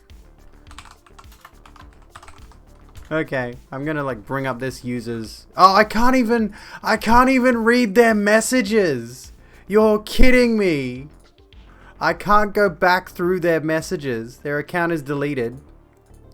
Only 2 genders. You're a man. I'm a man of science. A vagina. Can you give birth? There is 100% only 2 genders. You cannot change genders. Cap and then delete.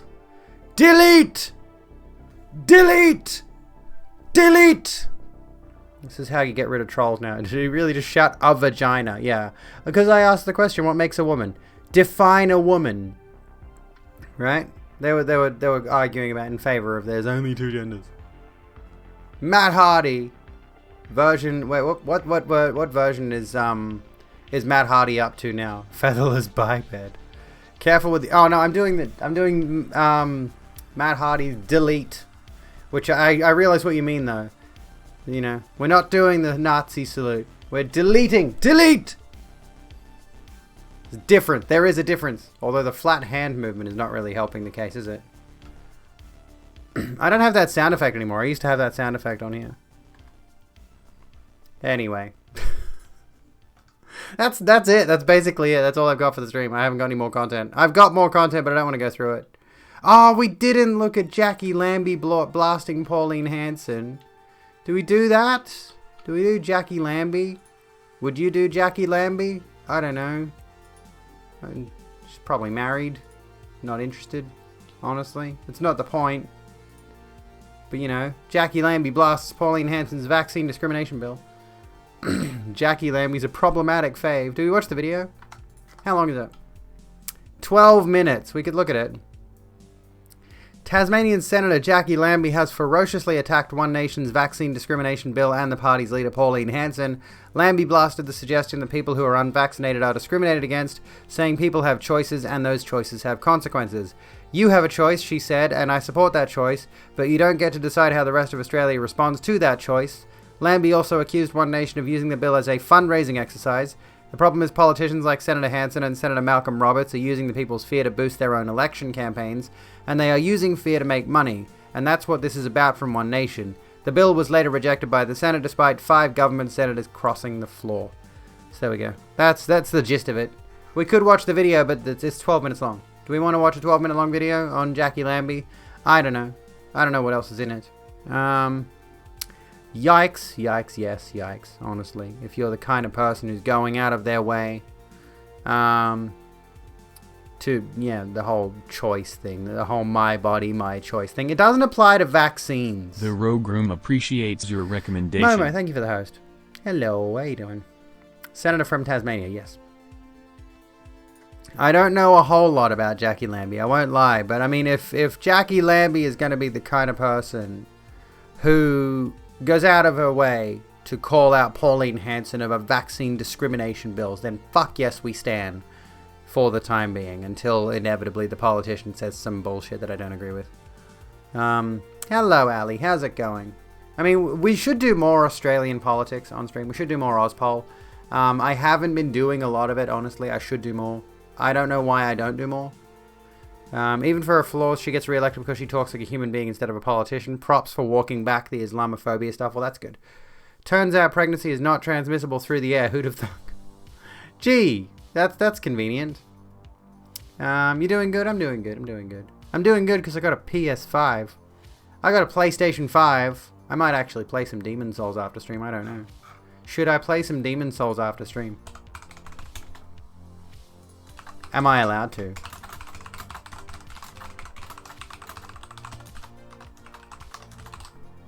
There's a poll for you. Should I play Demon Souls after stream? Yeah, nah.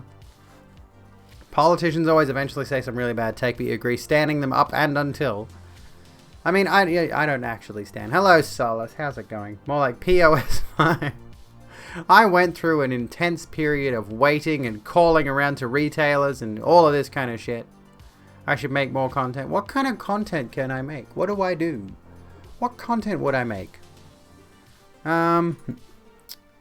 What can I don't know. What should I do, mate? You don't see no poll there. Well, there is a poll there. Should I play Demon Souls after stream? Unless it doesn't play for some reason. Is that something to do with, like, what device you're watching on? I don't know. Media analysis is something you like a lot. Well, I mean, that's a thing I could do. The only thing I like a lot is Demon Souls and Dark Souls and all that kind of stuff. I like From Software games. Like, that's the main media I consume. Just time with Maddie. Give the people what they want. Time with Maddie? Is that what... Should I just have Maddie on stream for us to just hang out? That could be a thing. Excuse me. I'm thinking to myself, who do we raid? We should raid someone, but I don't know who to raid. Who do we want to go to? Who's someone we could go to? I know someone we could go to. You're on desktop. That's strange then, yeah. Rad's back on. Radhom is back on. We could go to Radhom. However, trans girls love Soulsborne. Yes, indeed. It's just part of the... we're going to raid Story Girl. Yeah. What was I going to say? So, yeah. Oh, so this poll is going to run in a moment. Laura Blake is back, true. I did see Laura Blake there, and I'm like, I should raid Laura. Laura did raid me after I guested on her show the other night, which was really fun. It was really cool. I tried to like New Vegas. I couldn't get super into it. So yeah, I should play Demon Souls after stream. Who'd have thunk? I'm probably not going to stream it because I don't really do game streams anymore. But if I come back to streaming on Discord, which I want to do, it's a bit of a tricky thing at the moment because by the time I finish my streams for the week, I'm fucking exhausted and don't want to do anything that's like content-y. Which even a Discord stream of just playing a game or whatever, I got to finish the Outer Wilds DLC. It's an exhausting thought. I'm not going to lie. Like the idea of being on, even if I'm off Twitch, technically speaking, is still, you know, there's only so many spoons I have. I'm already leaving, yes, sadly. I've been going for like 3 hours now. Well, I'm going to try to do longer streams soon, but for the meantime, if you're not already following me on my social media, give me some suggestions for what to post on Twitter and TikTok and Facebook. I don't know. Please, I really would like some thoughts on what I can add to those platforms. Thank you so kindly for hanging out tonight, folks. Be kind to yourselves and each other. I love your faces, and I'll see you when I'm looking at you.